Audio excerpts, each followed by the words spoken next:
Welcome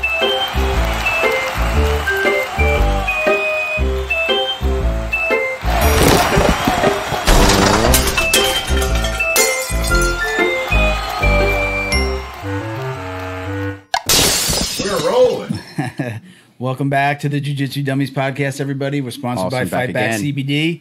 Get 15% off your CBD order with code JJD at fightbackcbd.com. All right. Milton Camp is here. What's up, Milton? How you doing today, brother? Purple belt, Fight Sports, Coral Springs. Welcome back, everybody. Today we have Freddy Trillo from the Trillo Academy in Miami. Welcome, Freddy. Thank you, Freddy. Thank you for having me. Thank you for being with us. And we have my esteemed co-host here. Yeah, my name's Junior Vega. Junior Vega, black belt. Fight Sports, Coral Springs. There you go. There you go. Black belt. Yeah. Nice. Let's go through, before we dive in, I'm just going to go over the format real quick because we give a lot of stuff away, Freddie. So let's just, going to give you a rundown of the things we do real quick so everybody remembers. First, YouTube. Like, comment, subscribe. We give away a $50 gift code or gift card to anyone that's not anybody that does, but if you give us a nice comment, we're going to put you in a little raffle pool. Don't start drama. Yeah. Right? Nice comment. We like those. We're going to send you. It's a gift card, so you can break it up between multiple orders. You get a $50 gift card from the Jiu Jitsu Dummies shop. We're going to choose one winner. We have 2 bottles of CBD from Fightback CBD today that we're going to give away. You get 2 different winners. Really, we use the listener questions. So if we use your question on the show, you'll be able to either get a bottle of CBD and a $35 gift card to the JiuJitsuDummies.shop. Hey, that's good stuff, man. I'm still using mine. My Fightback CBD. Thank you, Justin. Yeah, that's good stuff. Let me tell you, like, I got the nighttime one. It's the first time I've been using the nighttime one. Yeah. And legit, better night's sleep. Oh, for sure. Better than I sleep. I usually wake up a lot at night. I guess I'm getting old, anyway. Yes, you are. but been using that one, and like I feel like middle of the night, I'm like, oh shit, I forgot, and I'm taking it at night. So really love it. We've got Power Shield from PowerXCore and the triple thread, the fabric, the additive. For the laundry, so great for the gis, and I know you love to wash your belt. Exactly, Junior. Right.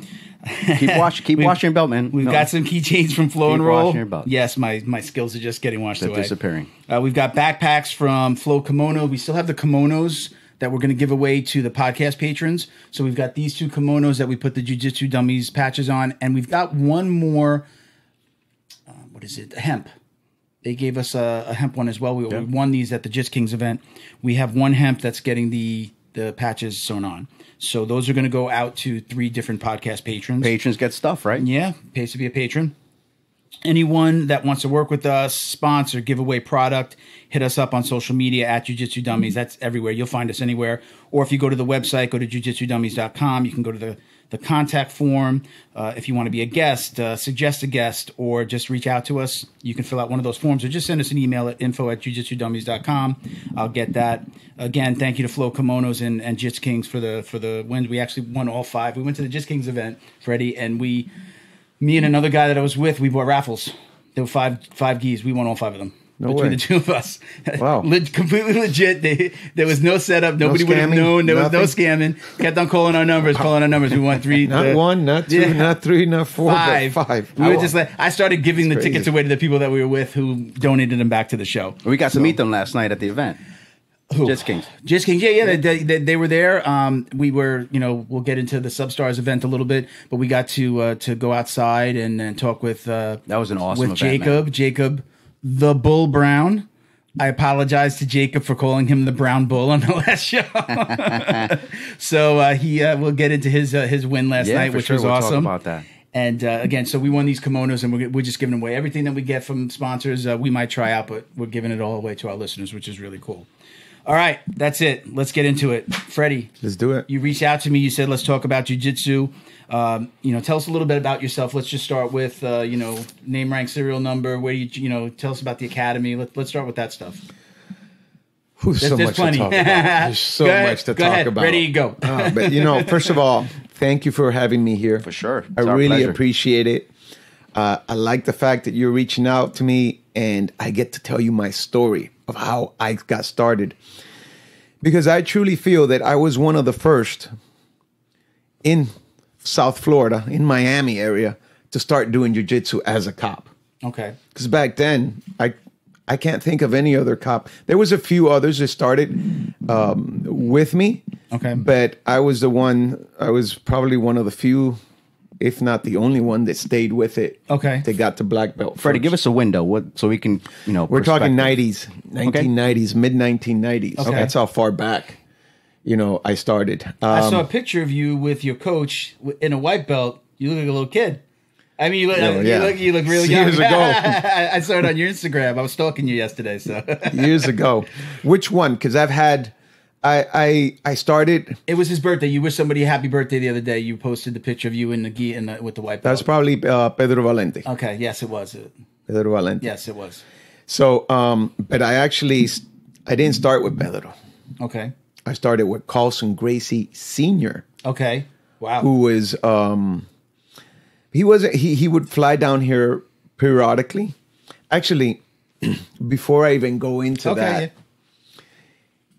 Do you want to know how I actually got started? Yeah. I know we talked about it a little bit. Go ahead, man. Because they would fit in. Because if not, I would have to go back to it. Do it. So we're going to start from the very beginning. 1992. Okay. 92. 92. I wasn't doing jiu-jitsu yet. But you were growing up, you did sports, right? What'd you do? Yeah, Football, I did baseball? high school sports. I did Pop Warner football. Okay. I played high school football, but that was it. No wrestling in there? No. Okay. I didn't even know much about wrestling. Okay. And I only did actually 1 year of high school because I didn't have a father.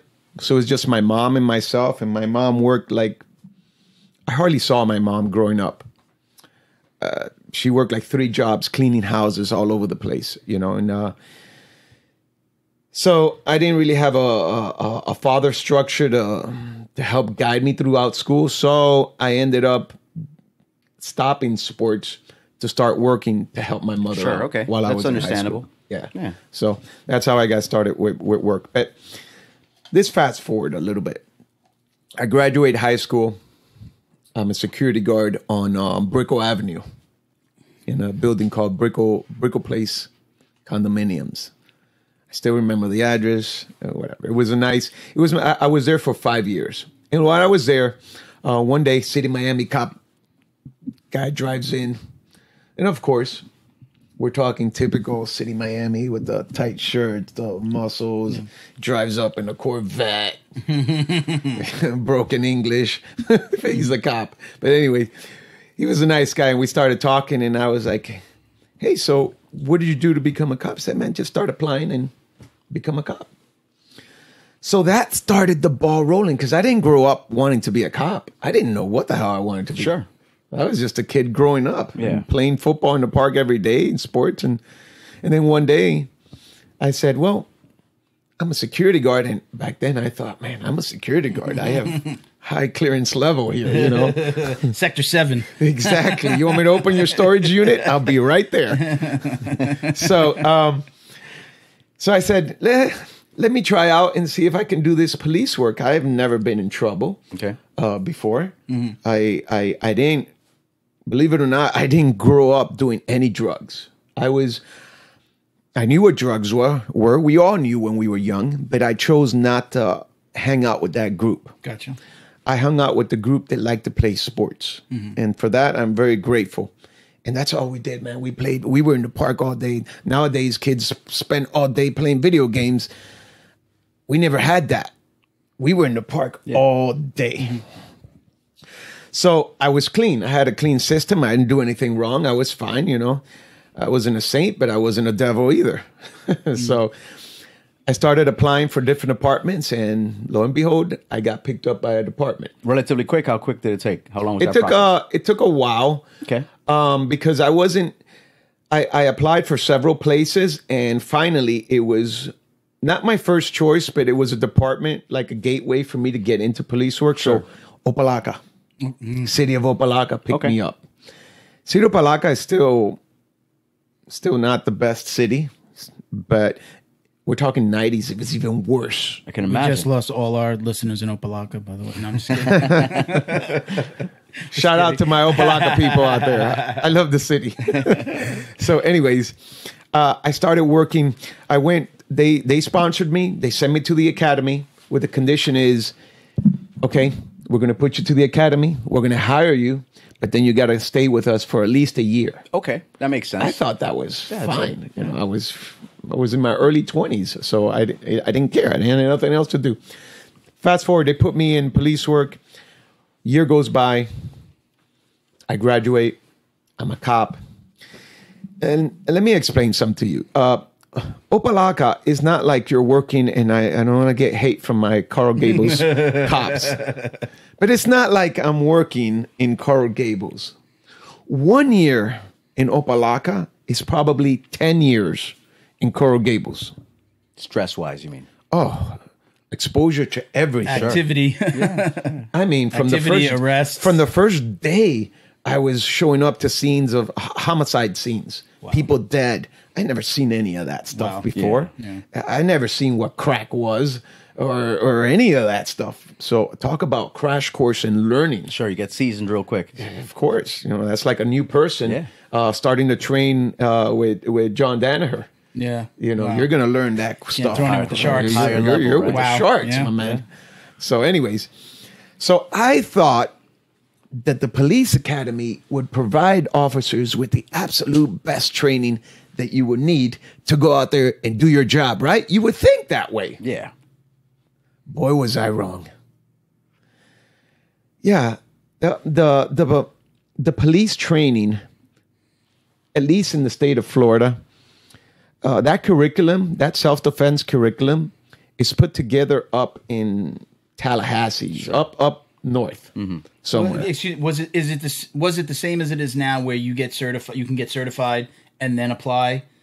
Right, it works both ways. You can get certified as a cop and then go apply to departments, or the department sends you to a police academy that's not necessarily run by that city.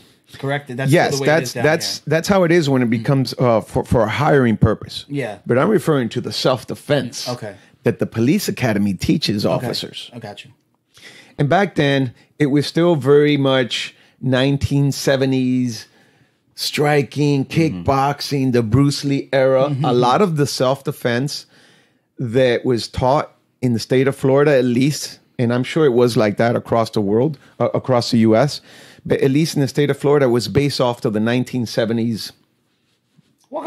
Old school. Nothing. Yeah. Nothing that can really help badass fighter standing up and nothing. Absolutely nothing to do with ground fighting. Very little. And what little they had was pure garbage. Would you say it was like boxing based, where you guys would put gloves on, put some headgear on, get in the ring, and that was the training that was considered? They would have, depending on what department is teaching you. Like I went to, I've throughout the years, I've seen that some departments do that. Some training places do that. But yeah, it's not so much a ring. It's just they put two guys... Sure. Put gloves, and we're going to toughen you guys out so you can feel. It was boxing based. Yes. Right. Nothing going to the ground, which majority of fights end up on the ground. Exactly. Right. Almost all of them. So, what got you into finding something to help you maybe bring that to the department? The story gets interesting. I know where he's going because he gave me a little tease. This is going to get deep. Yeah. Okay. So here I am. I'm out of my FTO they call it an FTO program, where the first couple of months you ride with an officer. So I was cut loose. I made it through that, and I'm on my own. Here I am, a young guy in my police car. No partner? You're literally alone in the car by yourself? Yeah, it's a small department. Okay. Opalago is a very small department, so you don't usually ride with someone. Gotcha. And actually, I like being by myself because I get car sick. Okay. So I don't like being in the passenger seat so much. Gotcha. Yeah. Anyways, I'm out on my own. And here I am. It's a nice day, beautiful, sunny. And here I see this guy driving recklessly. And so he caught my attention. I'm not really a traffic cop.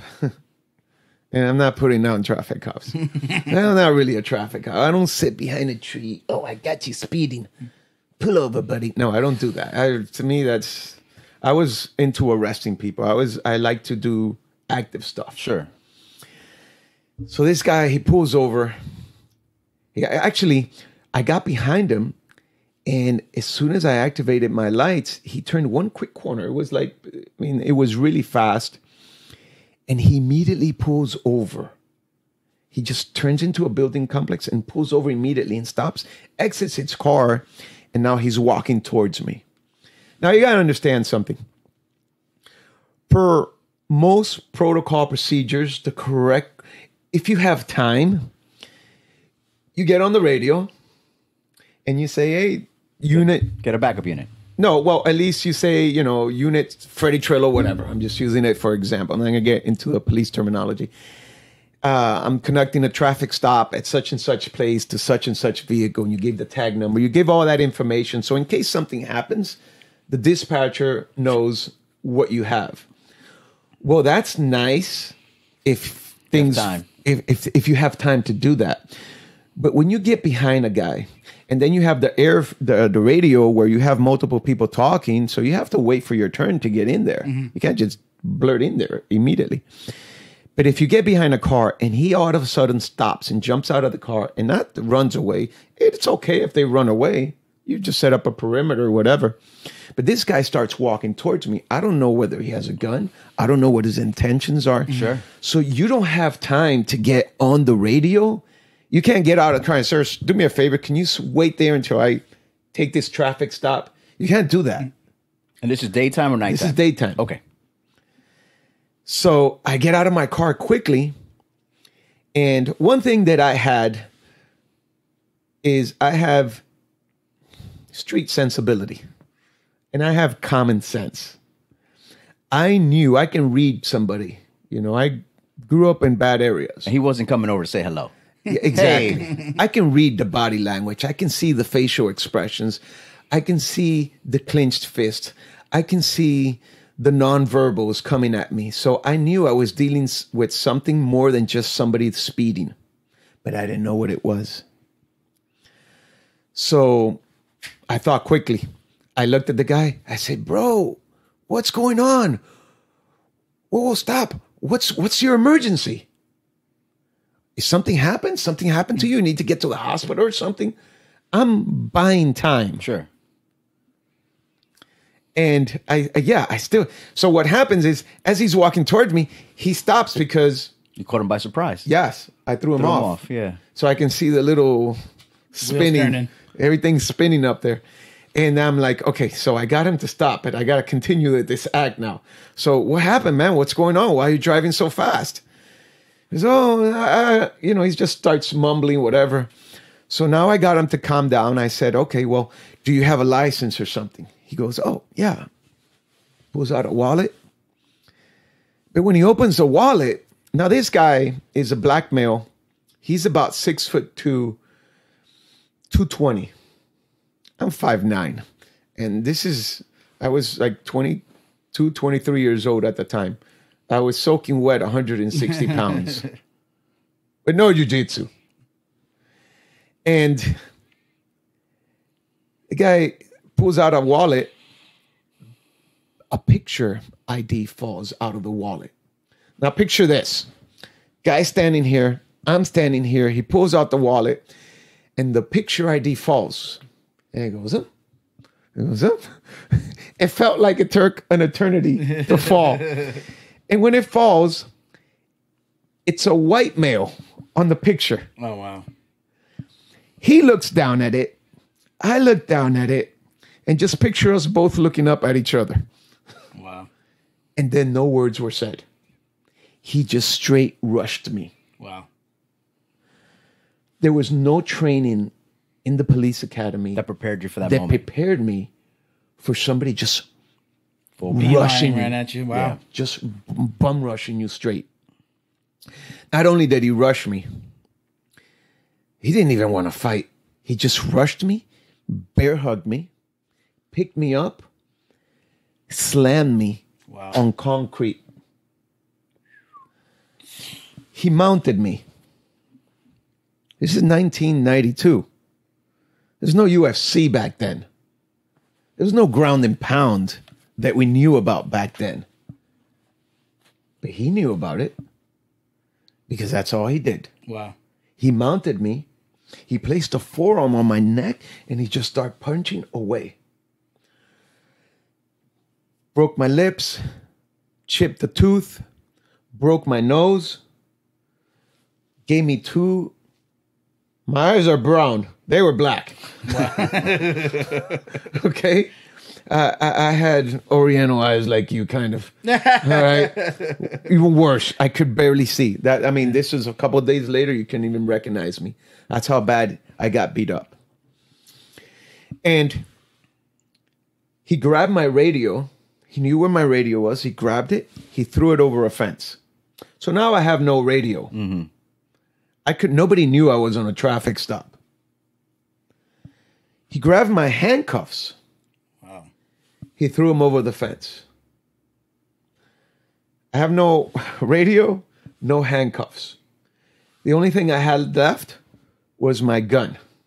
Now, one thing I had, one common sense move I did prior to going out on police work, I didn't have a lot of money back then, was I invested money in a level 3 safety holster. Back then it was called a Safari level 3 safety holster. It was very hard to take out the gun even on my own. Mm-hmm. It takes multiple hours of practice.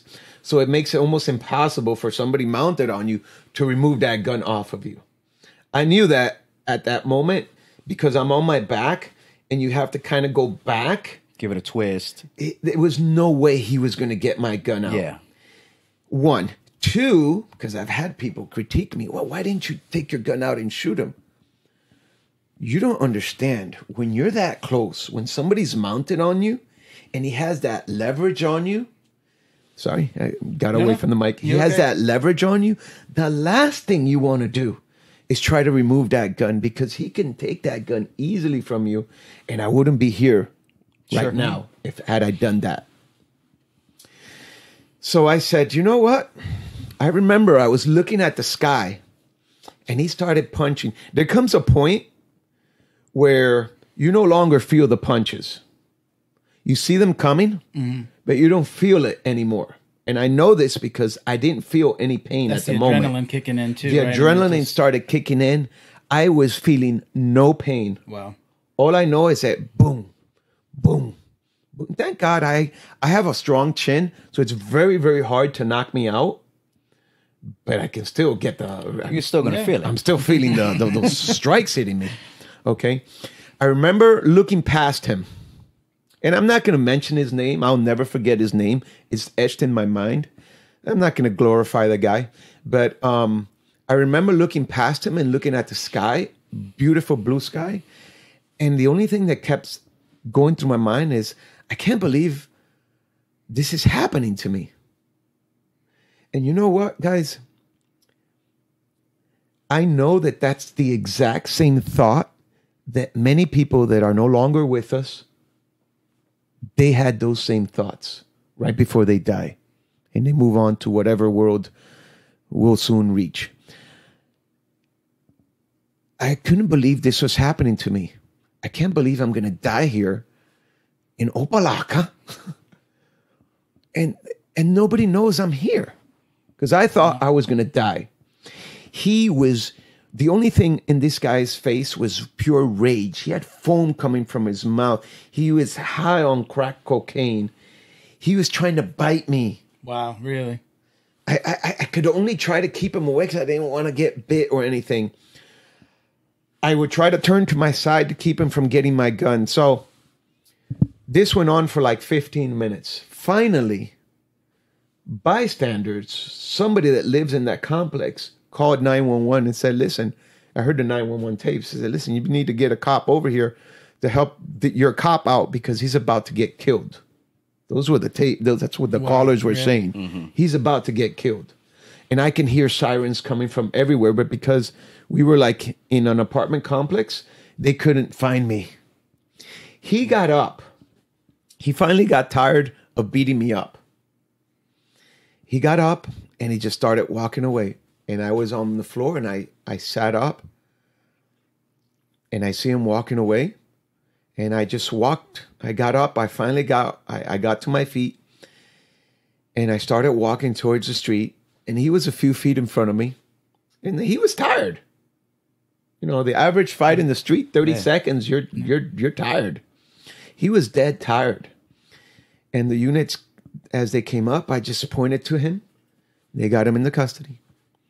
And, you know, that was an incident that I went home. I had to take like 2 weeks off because I couldn't go back to work like that. I was embarrassed. Yeah. The department never gave me any remedial training for that. There was no training that the department could give me. There's different times. It was a different time. Yeah, not like now. So, yeah, go ahead. We have more programs now, right? For first responders, for individuals that have traumatic experiences like that. So Yes. I think we're in a better place, right? Yes. 2020. But By you're far. talking about mid 90s, early 90s, right? Early 90s. So now we understand that now there's no self-defense aspect outside of maybe throwing on gloves every now and then, right? With, you know, that's your morning ritual, whatever, 3 days a week. So what did you want to do? You All right. recover? How long does it take you to find something that's going to make Okay, so a couple of months, I started looking for martial arts. I used to box back then, and I was pretty decent at boxing. I used to box at Tropical Park. I didn't like doing it too much because I would get severe headaches. So I said, I like the boxing, but I don't like getting hit. Nobody likes getting hit. But, but the headaches were just too much. So anyways, I said boxing's not really what I need because this guy grabbed me and threw me down. I tried Aikido, did that for a while. But then I didn't like Aikido too much. The Aikido was probably the one I stayed with the most at that time because I couldn't find anything else. Okay. I just couldn't find anything else. It was like nothing. I was looking at different martial arts. I tried, I don't know, man. I went to different places, man. I go, this shit ain't gonna work. I'm sorry, I answered the cursing. No, go ahead. I said, this is not gonna work. That's not gonna work. I kind of liked the martial art instructor that I had back then. His name was Johnny Giordano. Some people in the old school may remember. He's still around, by the way. His son is a City Miami cop. Very good guy also. Johnny Giordano was an Aikido guy. I wasn't really so much with Johnny. Forgive me, Johnny. For his Aikido. I was more with him because of his mindset. The guy was a savage when it came to fighting. Again, not so much the techniques, but the mindset. You go through that guy, man. You don't do whatever you got to do. You got to go through that guy, man. You see him right there? I want you to go right through him. I want you to destroy that guy. And that was a mindset that I had never seen, even in police work. And I kind of loved it. So I stayed with him for a while. I started doing a few local tournaments. They call it point fighting. Point fighting, striking tournaments. I still got videos of me doing it. I was kicked out of all of them. Why? Bro, I got kicked because I had this wormy little guy bouncing on his toes, coming at me with little kicks like this. That's that Bruce Lee stuff, right? And he would tap me, and the referee, boom, give you a point. And the crowd, and bro, I go, motherfucker, bro. This guy's touching me and celebrating a win. You didn't do anything to me. Oh, you want to celebrate? Not a problem. Round 2. Bah! Boom, disqualified out. You can't hit people hard. Well, he's celebrating. If he wants to give him his point, okay, but don't celebrate. Because you celebrate, I'm going to hit you hard. Oh, I'm going to hit you back. Well, then let's fight. That's a fight. Now you're in a fight. Yeah, because now my mindset started to change. You know, and Johnny was like, what, you want to fight him? Johnny's crazy back then. Anyways, so I was with him for a little bit, but I remember sitting at my friend's house one time, and first UFC came on. UFC 1, Royce Gracie. And I remember sitting there with my friends, and I wanted to see what this was all about, because back then, it's not like the UFC today. You know, the UFC today is about, you know, it's pretty much even. It's more about the athlete that learns the jiu-jitsu and the striking and the MMA in general to step into a ring. So, you know, back then it wasn't like that. It wasn't organized. It was the first thing that ever came out like that. That was, you know, just people of different arts fighting. Well, that was their tournament. intention, right? Yeah. That was their intention to show. The intention in the very beginning was not to show Hoist Gracie. Hoist is a great guy, but let's be honest, he's not the elite athlete that we see today in fighting. In comparison to what Exactly. Sure. And he knew Gracie Jiu-Jitsu, and that's what it was. A highlight. I mean, right? it was part of Spotlight. what, I mean, if you watch any of the documentaries about them, I mean, they chose him on purpose. They didn't put Hickson in because he was fighting overseas and he was kicking ass. They didn't want him to come in and dominate. They wanted to show a skinnier fighter just using jiu-jitsu. Well, that's right? what they Really, right? say. Okay. And it sounds good. Yeah. I don't know if it's the truth. I've heard some different things. Okay. Yeah, on paper, it sounds good. Yeah, in the documentaries, it sounded great. It sounds good. I think it may have to do more with money or something. Yeah, I mean, there was in Hickson's documentary, I forget what the name of it, but in Hickson's documentary, he kind of goes into the money side of it, and they're very careful not to go too deep. So what jiu-jitsu was around in South Florida during that time? None yet. Okay. None yet. So it's not like it was on every corner. Like right. So before like I lose track, getting back to that first UFC, the great thing about it was let's see which martial arts is better suited for all-out fighting. Sure. And that's what I was so interested because, all right, we got a karate guy. Oh, we got a kung fu guy. Oh, we got a boxer here. Street fighter. We got a wrestler. The only thing that we knew, combat sports, was boxing. Right. That's the only thing that was really on TV. And cage fighting was kickboxing. so like... Kickboxing. Kickboxing, I think you had a few notable guys back in the day. They were pretty good at kickboxing. But that was being televised. Yeah. From a popularity standpoint, I mean, it was just boxing. Yeah, exactly. That's what I mean. That's ABC, what we grew up. Saturday that's afternoon, what we grew up watching so. boxing. Yeah. That's what we had. And those guys were good. Everybody in their own profession were really good.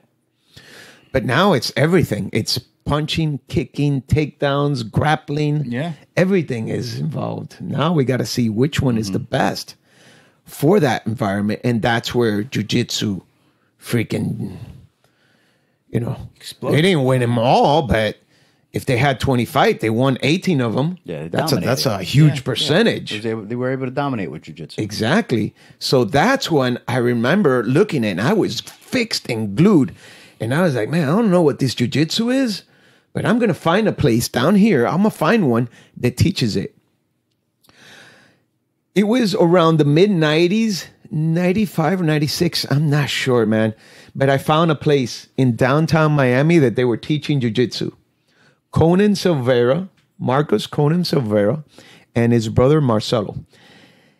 They were teaching out of the Centris building in downtown Miami on a high floor. And I remember I went and I took my first class. And I, like always, they put you with the smallest guy in the place. You want to try out class? Mm-hmm. Hey, they call it the smallest guy. And you kind of feel good because you see all these other monsters in there and you're like, oh, I'm going with the little guy. I'll be all right. Tie you up like a pretzel, dude. And I remember sitting there. You're trying to understand the what you don't understand, as what everybody goes through. Yeah. And I was like, man, sign me up. Wow. Can I ask you a quick question? That Conan, is that the same Conan that's in the American Top Team? Yes, sir. That is okay. That's it. I started with them. The American Top Team wasn't American Top Team back then. Okay. It was the Silveira brothers. Okay. That's what they called it. But Carlson Gracie was always there. I mean, I would see Carlson Gracie every day. Him, and then his son started coming in, Carlson Gracie Jr., who's now in Chicago. And that's who I started. I was with him for a couple of years. We were a couple of years in downtown Miami. By the way, let me explain something to you. to show you how much love and wanting that I had, the fire that I had inside of me. Those that are in Miami understand the drive from Kendall or Ken Hell There go our listeners in Kendall too now. to downtown Miami at 8 a.m. Try making that commute under 2 hours. Wow. You barely make it, if that. So I would have to wake up. The class was like at 8 a.m. I would wake up like at 5 or... Beat the traffic. No, man. I didn't like driving over there because it's just the mission to drive. And then the parking in downtown Miami. So I would drive, get the Metro Rail, all the way to downtown Miami, get off, walk several blocks. So it was about a 2.5 hour commute, 3 hours if you're talking about from the time I wake up and stuff, just to go train. That's dedication, man. And here we have people complaining about 5 minutes late. And Just so you know, I am 1 minute from the gym. I've timed it. I am 1 minute from the gym right here in Sample. okay, Driving. Big commute. Big commute. Awesome. I have no excuses not to go train. awesome. 1 minute. I 1 would minute in jog the there, car. get a nice warm up. I'm literally 1 minute from the That's when I put the awesome. car in reverse. So I started training there. From there, we moved. They moved to South Beach, and they had a place on Alton Road. So there goes my commute on the train because there's no train to South Beach.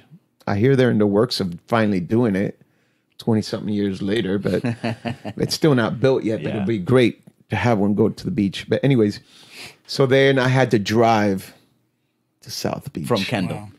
From Ken Hill. Yeah. And so talk about the love and dedication to, because guys, I almost died. Sure. I would have driven to to Orlando Yeah. if I had to. I would have done it. Some guys would have crawled under a rock. Some guys would have quit. Right? For sure. You know, you're talking For about sure. some families might have pushed you to, listen, maybe this isn't the right thing for you, but you went the opposite direction. You said, I'm gonna learn how to do this. I'm gonna learn how to protect myself. Yes. How long was that commute for you? How long did you do that for? How many years to South Beach? Okay. I was in total with Conan for about 2 years. Okay. And can we say just so that people that don't know who Conan is, we have a lot of younger listeners in the jiu-jitsu world, younger in white, blue, purple. So they're probably just kind of learning these names in some cases. For those that don't know, Conan's the big dude with the beard that's in Amanda Nunes's corner when Yes. she fights in the UFC. That's where people will go, oh, that guy, very large man. Yes. Salt and pepper beard, right? And Yes. you can't miss him. And he's always the one that's giving her a big hug or throwing fighters on his shoulders. But that's who Conan is, so people know. I have nothing but love for Yeah. Conan and his brother Marcel. Yeah. They were my first instructors, and I learned a whole bunch from them. And it was funny because back then, everybody would come down. Liborio, Mario Sperry, Amari Bettetti. There's an old school name. I mean, the top dogs at that time would all come down to South Beach. Which is good because there wasn't that many locations, so that was a hub at the Exactly. time, right? So you have all these high man. names.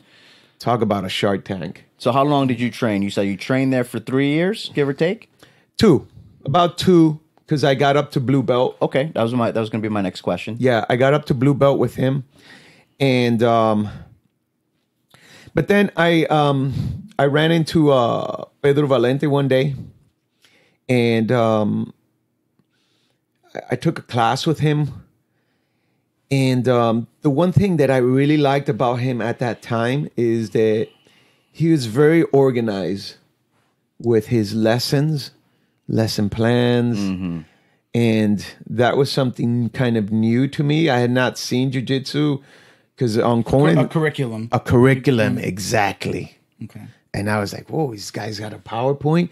This is what we're going over today. I mean, guys, this is new to me at that time. So, this is pretty organized. Yeah. And then they had what they had back then was the Gracie combatives, the fundamentals. We're gonna go over, what to do when they grab you in a bear hug from the front, from the back, from the side, whatever, headlocks, and all that stuff was like, wow, I can see how this can kind of help me in my police work and stuff. So I switched over to Pedro for 17 years. Wow. A lot of people don't know that. They don't know that I graduated from the Valente brothers. Okay. Yeah. Smaller commute as well to the beach. Is that part of the reason? Yes, it was a lot closer to me. Much closer to me. From a 2-hour drive to 15 minutes. Sure. That's very similar to what happened to me. I was training with Popovich for 5-7 years, and then the commute just became too much longer because we ended up moving into Coral Springs. Yeah. So that's a 35, 40-minute commute. Not that, nothing in comparison to what you did, but this is after working or trying to get there in the morning. No excuses, bud. Right. But that combative system that you're talking about in the late 1990s is what got introduced into the Marine Corps. Because when they started revamping their program, when they came to introduce the new combatives, which is MCMAP, right, Marine Corps Martial Arts Program, it has a lot of those combatives. What if somebody grabs you in a bear hug from behind? How do you get out of that? Or if they grab you, or if they have a pistol to your head, to your chest. We did a lot of stuff on the ground, basic stuff that, again, it's still there. Kimuras from Mount, Americanas, all those simple things, right? So that curriculum, again, it transfused over to the Marine Corps. And what's caught my interest in the early 2000s. Yeah, that's correct.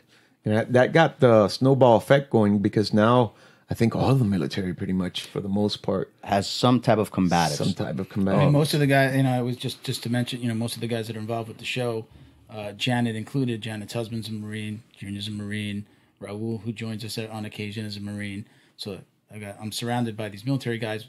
Alex, who was on the show, former Marine. I mean, this is a natural progression. I mean, you guys talk about it being an extension of the brotherhood. It fills that gap in the brotherhood that you lose when you come out of the service. But I mean, you guys are all, to show you how focused I was on learning to get tougher and learning I was going to join the Marine Corps. I haven't mentioned this before, but I did. I signed up, and I was still a cop. I was a cop at the time. But I was going to put my career on hold and go join the Marine Corps. Man, you think I'm crazy, but I was single. I had no kids. I had there's no girlfriend back then. You just go out with chicks, do what you got to do, and that's it. I was not serious about anything. And then I grew up with one parent, so I was ready to move out. I was going to put my police work on hold. I was going to join the Marines. I signed up for the Marines. I had done everything. And like a week or two before I was supposed to leave, I blew out my knee playing basketball. Wow. Now, I believe things happen for a reason. I didn't cry about it. I didn't whine about it. I guess it wasn't meant to be. Just happened. Yeah. And so I stayed in police work. And you kept training with Pedro Valente. Yes. So with him, you said you were with him for 17 years. 17. Now, in those 17 years, did you get any? You went from blue to black. Yes. What was your most favorite or surprise promotion belt that you received? Was it, for me, I think it was my brown belt. But for you, with being with Pedro that long, what did you find to be like the most rewarding moment in your training when you received a promotion? When I received a promotion of black belt? Or any belt. Or was your black belt your surprise promotion? Were you think I didn't get it the first time. I don't think I got it the first 2 times I went out. I had the test back then. They had a little test, and not a little test. Which most they still, I think they still have. They that. do. They still have a very strict, very in-house black belt test, right? Right. So, yeah, and I think I failed it the first 2 times. And I remember the first time I thought I was going to get it, and I brought my family and stuff, and I didn't get it. Ceremony ended, and I didn't get it. Second year, I didn't get it again. But my second year, I was like, all right, I see how this works. They're not going to give me a black belt? Not a problem. All you guys that got promoted, you better watch yourselves. Because I'm coming after everybody. And that's what I did. That's a good way to look at it. And I made it a mission. I was headhunting you black belt? Come on. I was headhunting everybody. So I figured I'm gonna put pressure. And I finally got my black belt. I'm not saying that that's why I got it, but that's one way to look at it. Persistence, right? Persistence They pays. motivated you. That's one way to look at it. Whether they intended to or not, it motivated you. Do you know how many people I've met, and probably you have also, that didn't get promoted and they left and they quit? That makes the instructor feel like they made the right decision. Yeah. Are you going to quit? Or are you going to lace up your boots and get your ass back in training and get better and move on? We've talked about that a lot, about deserving, whether or not, like you feel like you deserve a promotion. From a student side of going, I don't deserve it, I don't want it. Or the guy that thinks that he's supposed to go from blue to black in a year. We might know somebody like that. Not you, not Junior, not me. But we've trained with maybe one or two individuals who believe it's owed to them. Right. And I think, both of those things are wrong. One of the first podcasts we did, we talked about when I started at Fight Sports here, it was a sea of white belts. I had moved from another school that was closing. I walk in, it's mostly white belts. I'm blue. We go on Christmas break. I come back. Everybody's got a blue belt. I didn't know they had a promotion. So I come back. I'm like, oh, shit, everybody's blue. But fast forward, that group, amongst that group, those guys grew. New white belts came in. And some of those guys, again, even involved with the show, I remember when they were going to test for their blue belts. And there was a couple of them that were like, I don't want to do this. I don't feel like I'm ready. And I had to, I was not even at purple yet. And I said, you have to understand, this is not giving you the blue belt because you know everything you need to know at blue belt. They're giving you the blue belt because it's the start of your blue belt journey, right? It's not, what you need to know at white belt. You're going to test. And if you pass that test, now this is the next step. You're going from first grade to second grade.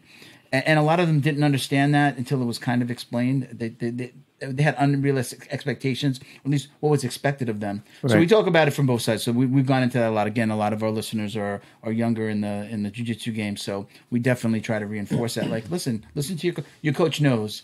You have a very different story. You 2 years, 2 different times, you didn't get it, but it motivated you to go head hunting. I'll quote you, to go head hunting. Yes. And go after it, and you got it, So while I was with him, I did get to train with everybody. I got to train with Carlson Gracie, Sr. Wow. I got to train with Elio Gracie for many years, 17 years pretty much. Horian, just about every Gracie there is. I've trained with them all. Except Henzo only into the last few years. It's when I finally got to meet Henzo. And oh boy, is he special. But I feel very fortunate. I'm very happy for my 17 years there. I learned a lot of good stuff. So what did you? So let's go back to we don't have to go too far back, but now you're using jiu-jitsu as a police officer in your day to day. How did that change the job for you?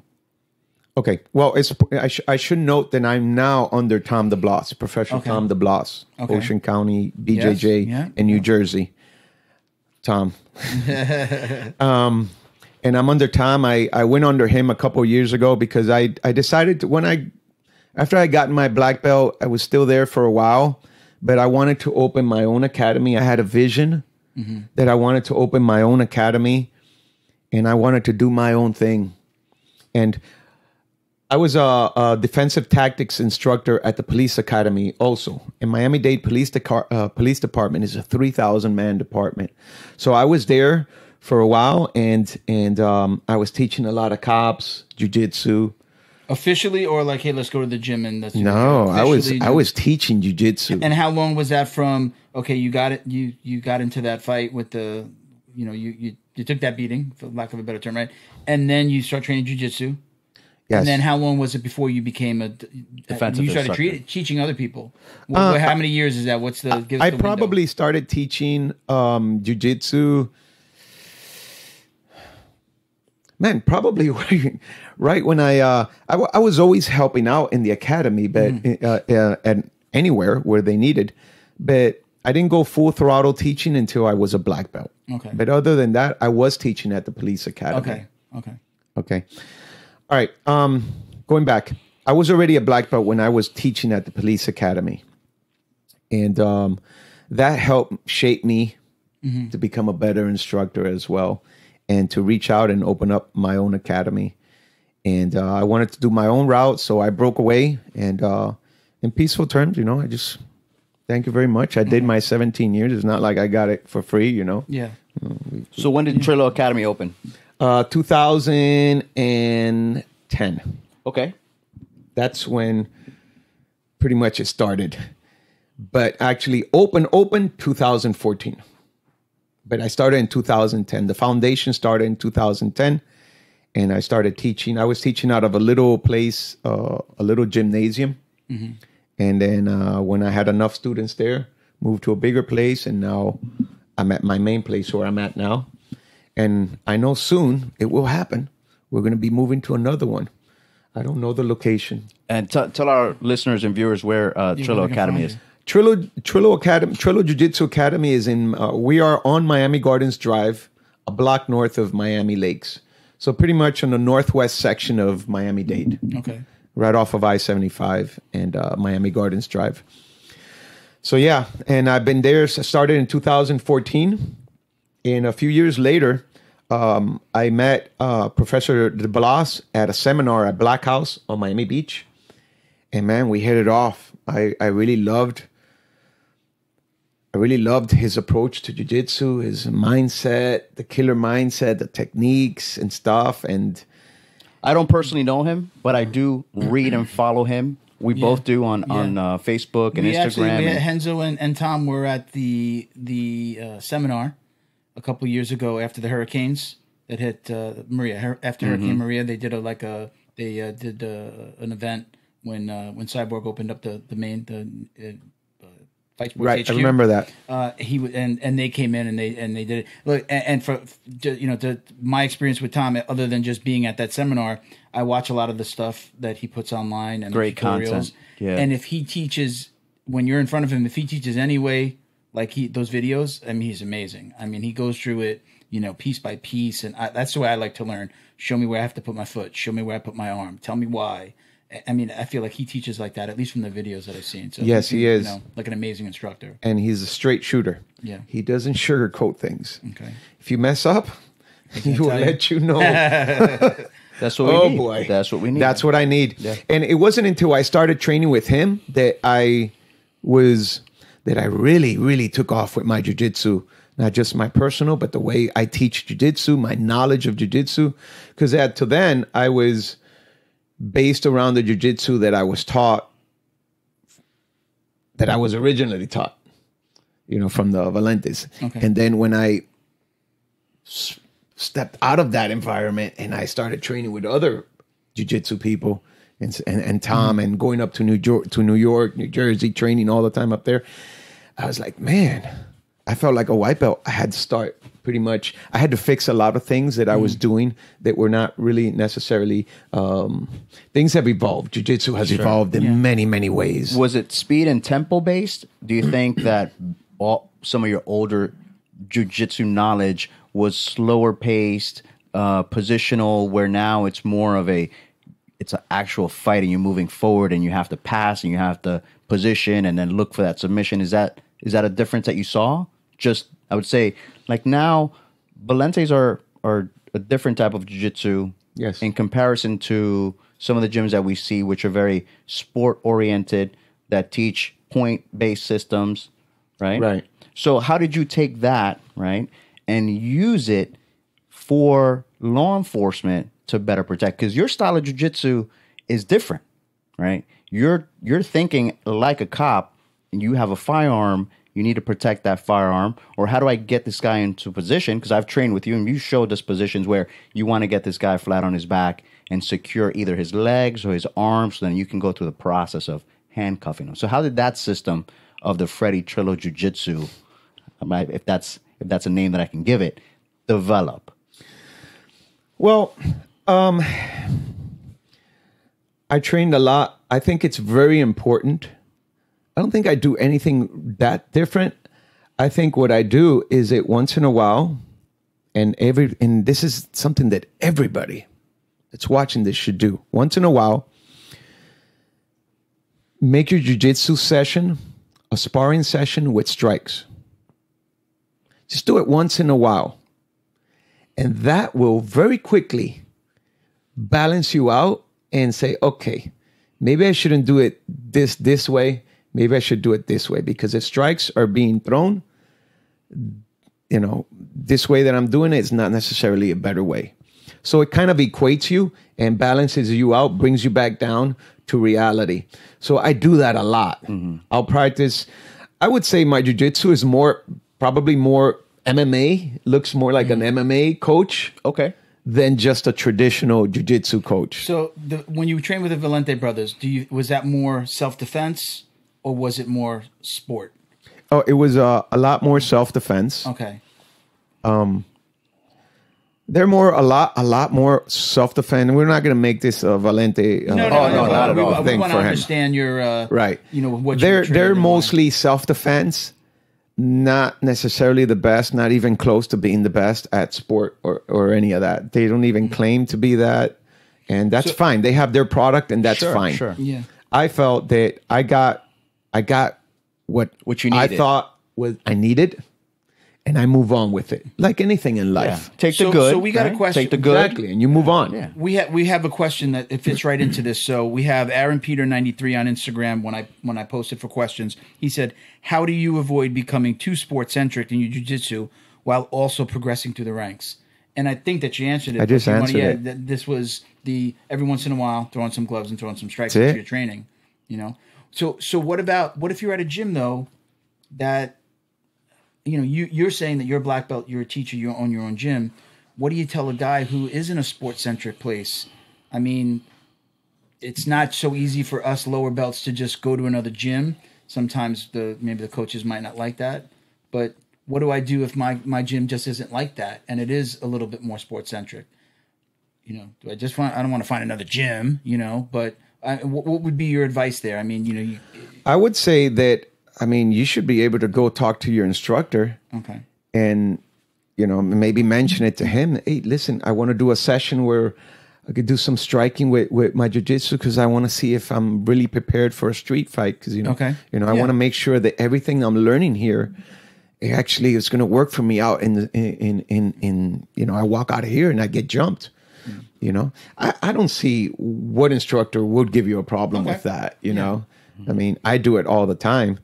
And you don't necessarily need to know the combatives that Gracie Jiu-Jitsu has. Many places don't even have the Gracie combatives. Okay. But I am quick to tell you, you don't really need the Gracie combatives. There's many places that don't have them, but they train all the time. So I tell people, well, what if I go to, they'll ask me, they don't teach any, what do you do when you get a bear hug? Okay, well, you spar, right? Yeah, I spar. You spar all the time, multiple partners. Don't they grab you in bear hugs in the middle of your spar? What do you do? Oh, I transition, I get out of it, and I overcome it. I go, it's the same thing. If we're talking about jiu-jitsu against non-jiu-jitsu, you're at Walmart and Walmart. You're at Walmart. There goes Walmart. We were hitting up Walmart to be a sponsor. There it goes. And you get some crazy dude that's never done jiu-jitsu a day in his life, bear hugs you. You think that you won't be able to get out. He's not even going to know how to properly secure you. Sure. Yeah. So getting out is not going to be a problem. So I tell those people, if wherever you train, if they have a good takedown program, whether it's wrestling, judo, or combined, if they have a good striking program, and if they have a good jiu-jitsu program, that's your self-defense. Okay. That's all you need. Yeah. And it's like the basics of jiu-jitsu. I tell people, you just got to take these basics and start putting the pieces together. It's a puzzle, right? That's it. And your jiu-jitsu, do you just train gi? Or no-gi? Are you strictly no-gi, or do you do both? I saw you training in your uniform, in your police law enforcement uniform. I'm not sure what department. We didn't really go into. I don't know if you want to. Miami-Dade Police. Now? Are you a reserve now? Shout out to Miami-Dade Police. Miami-Dade Police. In case they pull us over. And currently, did you say you are a reserved police officer? Yes, now? I'm reserved. I'm retired from full time. I'm still part of the special response team. I did SWAT for many years. I did SWAT. I also worked for the city of Hialeah because rewind real quick. I only did a year in Opalaka, and then But you said that was like 10, right? yeah, I did my 10 years in Opalaka, and I was like, I'm out of here. So I went to city of Hialeah, and I did 10 years there, and then I moved over to the county, and I've been there ever since 2003 till present. I've been there. And when you're training other police officers, you're training Miami-Dade Now, county police officers, or for many years, I trained at the Miami-Dade Police Department only. Talk about a monumental task. Teaching jiu-jitsu to a 3,000-man department wow. when nobody knows jiu-jitsu. So you're the only instructor. And I'm the only instructor. Wow. When I tell you that I would have a classroom of 60 grown men. And it's like the Marine Corps. There's only one way to get you to believe in this. You got to get dirty with me. And I would have to roll with everybody. Wow. Most of the matches don't last past a few seconds. Again, it's jiu-jitsu against non-jiu-jitsu. Mm-hmm. And what a better example of the power of jiu-jitsu than that. Sure. Because everybody there outweighed me, outmuscled me, and I went down the line. Boom, boom. Now, wasn't to prove that Freddy Trillo was super. I wasn't super. I was very mortal like everybody else. It's that the techniques that I was using worked on everybody. Mm-hmm. So I did that in the county for several years, but then I also did it while I was working in the streets because I was part of a robbery task force where we went out on this is where I really got my meat and potatoes on what works and what doesn't work in police work, what jiu-jitsu works and what doesn't work. Mm-hmm. Because back then we didn't have cameras. Nowadays I would probably get in trouble doing for the things that I was doing back then. Not that I was doing anything illegal, but because it was like, all right, Freddie, you know jiu-jitsu. You got 20-something miles of anybody bad that you arrest that wants to put up a fight, you can practice your jiu-jitsu on. Pretty much that's what I had. I had an open field. So, and I was part of a unit that all we did was go after violent subjects, guys that committed robberies, murders, whatever. And these guys don't want to go to jail. So they're going to put up a little fight? And they put up a little fight. You got to test your martial art. On a daily basis. And fine-tune it. That's what I'm saying. You have specific... Your jiu-jitsu is fine-tuned around law enforcement to get this guy either down on the ground, handcuffed, get him in the back of the vehicle and gone, right? I know what it is to have a resisting subject because I had many of them, hundreds of them, probably thousands of them throughout the course of the year. But let me tell you, ever since I learned jiu-jitsu, I never, ever got hurt again. And I had a very high arrest rate, one of the highest in the departments. Because that's what I was. I was a go-getter. Mm-hmm. When you arrest a lot of people, you get also a lot of complaints. I also had the highest, and I had one of the lowest use of force complaints, they call it, against me. Because I wasn't using jiu-jitsu to beat anybody up. Mm-hmm. I'd take people down. What's the easiest one? You take them down, you mount them. Man, I used to do some crazy stuff, bro. I'd mount these guys, and... I'd sit there and look at them and the look of fear in their eyes, just like I had the look of fear on that subject years ago, they had it on me, except I wasn't hitting them. And they were trying to push me off. And I look at them and I start talking to them. My partners would laugh their butts off. They wouldn't even get involved. They would sit back and watch. Let's watch what Freddie's going to do now. You want to find something funny? I don't know if I mentioned it when you took a class with me. I don't like teaching arm bars to cops. And I get amused whenever I see an instructor teaching arm bars to cops. I'm like, man, I understand the arm bar is a submission in a jiu-jitsu academy. In the street, number one, there is no submission. Yeah. The only submission out in the street is probably a rear, a stranglehold. Right. But really, or a kimura hold, but there is no submissions in fighting. You put your leg over some guy in a street fight that you're trying to arrest. You don't know if this guy has AIDS, hepatitis, Take a bite out of your coronavirus calf. now. You don't know what this guy has.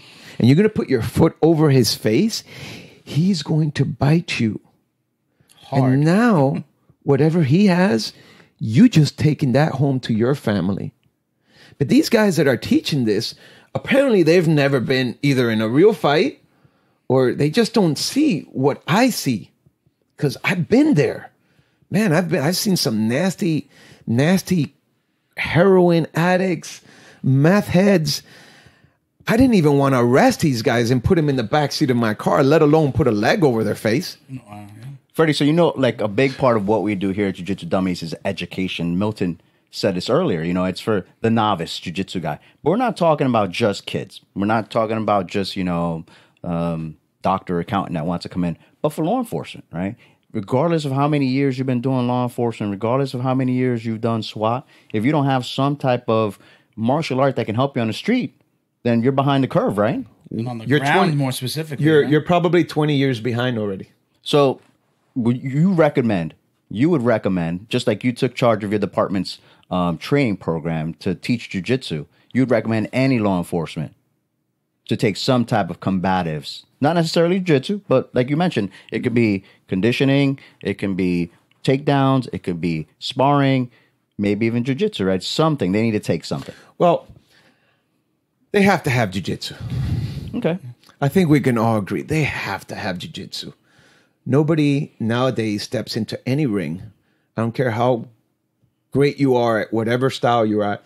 They all have one thing in common. They all have to know at least a little jiu-jitsu.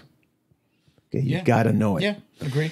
And that should be the mandatory requirement for every law enforcement officer across the U.S. So how did you get that in? So you became an instructor. Did you have to go to the department and pitch them and say, we need to be doing this and we need to be teaching this to everybody and I'm that guy? Did they recruit you? How did you start teaching other cops? How did you work your way into the academy?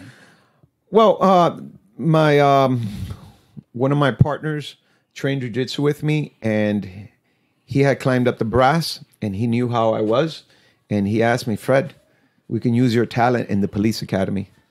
And and I went in. They brought me into the police academy, but I wasn't there very long. And the reason why I wasn't there very long is because once I was there, they still wanted me to teach state-mandated curriculum to the recruits. Which had not been updated. And I'm sorry, I refuse to do it. I cannot teach a cop something that I know does not work. It's garbage. And just because the state says I am required, I'm not going to do it. They had a problem with that. Yeah, got a little pushback. And they're like, well, then we have to get somebody else. I go, well, if you bring somebody in to teach what the state's supposed, then you don't need a black belt. You need a puppet to do whatever you're going to do. So, yeah, I didn't last there very long. But, man, it's come up. We're now in 2000. This is back in the early 2003. Now in 2020, now Miami-Dade has actually 2 black belt instructors teaching there. So I don't go there. I don't really teach at my department anymore because they're good friends of mine, and they don't need me. They got it. They got it under control now. They got it under control. What percentage of police departments, do you know, well, in Florida, locally, or in the state of Florida, or in the country, how many departments, percentage-wise, have adopted jiu-jitsu into their curriculum, into the police academy? Is it? Are we still behind? I think we're still way behind. Place, or is it? Man, we've come a long way. Okay, but we're still behind. Okay, we're still behind. Right now, I work a lot with City of Miami. I teach a lot of seminars out there. Okay. I love going out there and teaching them. They're embracing jiu-jitsu. And we're starting to teach jiu-jitsu a lot more at the academy level. This is how you get, for anybody in law enforcement that wants to get to know how you get the whole department to change. I think I figured it out. It's not going to happen overnight. But if you can implement jiu-jitsu at the recruit level when they're brand new in the academy, just like the Marine Corps does when they're going through boot camp. If you start teaching them jiu-jitsu from day one, and then you start mandating that they keep doing it, and they do it for their entire 9 months. Let's say I have a student, the police academy on average 6 to 9 months. If I teach that one student 1 hour of jiu-jitsu, let's say 1 hour of jiu-jitsu a day for 9 months, think of how good those officers are going to be. Think of the use of force levels, how they're going to drop in that police department. Sure. And that's key. That is absolutely key. You said it before, you're saying it now. That is key that people need to understand. If anybody's listening that doesn't know jiu-jitsu, is just getting into jiu-jitsu, this is about neutralizing the attack, not having to throw punches. As the law enforcement officer, you want to neutralize that attack, get him to the ground, get him, like you said before, get him, get the handcuffs on him, get him in the back of the car. This isn't about, at least for jiu-jitsu, at least our art, this isn't about beating the shit out of somebody. This isn't beating him into submission and then putting the cuffs on them. This is neutralizing the attack, putting him in a position where he's ineffective. And you got to understand another mindset to this. If you have somebody that's never done any martial arts in their life, which is probably 90% a good percent of people of the officers that are becoming cops, and you give them a choice. Here's a baton, here's a taser, and then this is jiu-jitsu. Jiu-jitsu is not easy. We all agree. Yeah. Jiu-jitsu is about being comfortable in the uncomfortable. And to some people, you got to drag them in there to learn that. But if you give a person a choice, they're going to take the impact weapons because it's so much easier for them. The problem that they fail to understand, if I take all your tools away, what do you have left? Mano a mano, hand on hand. Yeah. What do you got left? So that's where the jiu-jitsu, it's come a long way.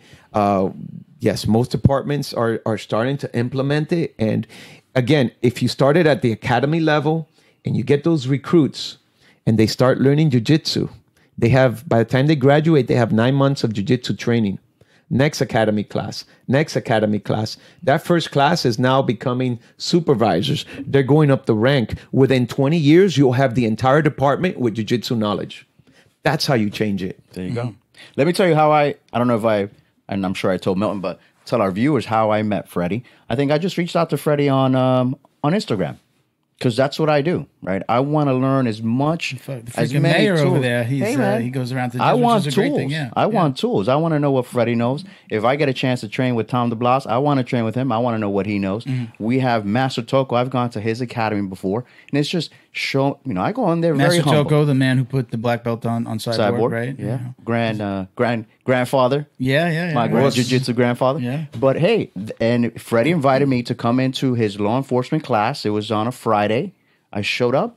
There was probably 12, 15 guys there.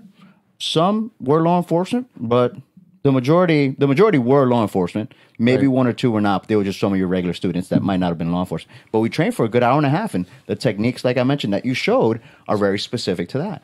Very specific to. And can I ask again? I'm not sure that you answered it before because I went to another question. Are you training all NoGi? Do you just teach gi, or do you teach gi as well? NoGi or gi? Oh, just in my own curiosity. Me in the deep waters here. Well, I don't want to. I have a question from a viewer. Once I get that answer, I'm going to ask this other question. Boy. It's not that bad, but it leads brace to this yourself. Uh-oh. Hit us. Go ahead. Do it. I would say the first 17, 19 years of my jiu-jitsu was all straight gi. Okay. I still have a gi class because there's an element of society. There's some students that like the gi class. So I can teach the gi class and I do a pretty good job of teaching it, but 19 years. I mean, 19 years. But I'll be honest with you, it's my love right now. My focus 100% is NoGi. Because, and I can only speak from my experience, all the controls, all the subjects I arrested, all the guys that put up struggles, none of them had a gi on. None of them had a gi on. And I used to hear this all the time, and I just don't agree with it. Oh, what if he has a shirt and you want to do a choke with the shirt, or what if he's choking you out with a? Are we talking about a street guy that doesn't know any jiu-jitsu trying to choke me out with my own shirt? Yeah. He's going to get that close to me? He's mine. I own him if he gets that close to me. I don't care if he grabs me. I'll walk in with a collar. Right? For jiu-jitsu, grab that's what me. you need. Space is bad for jiu-jitsu. So the gi training, believe it or not, okay, the movements in gi training and no gi are kind of similar. You know, jiu-jitsu is jiu-jitsu. The grips are much different. With the gi, you're grabbing a lot of gi. With no gi, it's more body control. And I found that a lot more useful, especially when you're dealing with somebody that you're trying to arrest. And let me tell you, man, when these guys commit a crime, they ran a couple blocks or something, that sweat develops like a little oily, slippery grip. And it's not easy to grab somebody. Mm-hmm. So your grips have to be really locked on. So I found that the no-gi training was a better preparation for me for law enforcement than the gi training. I am not going to say that if you only train in the gi that you're not well prepared. Of course you are. I'm just saying that one, in my opinion, has more practical applications for real work than the other. So now this goes to my question. Simple question. It's nothing crazy. So how do promotions work? So we had, it's actually, I don't know. Do you know Tony Mello? Tony sent us Tony. a question. I know My man, Tony. Drew Dominicano. Drew mentioned him on the last show, and he's been following us, and he threw us this question. He said, would you promote a student who doesn't train in a gi? No. Okay. And so is there a promotion system for just a straight no-gi environment? Okay. I'm saying no now. 10 years from now, that may change. Okay. There you go. Okay, it may change. I mean, Eddie Bravo has his own system. I don't know how he does it. Yeah. But those guys that reach black belt level under his system, there's no denying that those guys are not good. Those guys are really, really good. Yeah.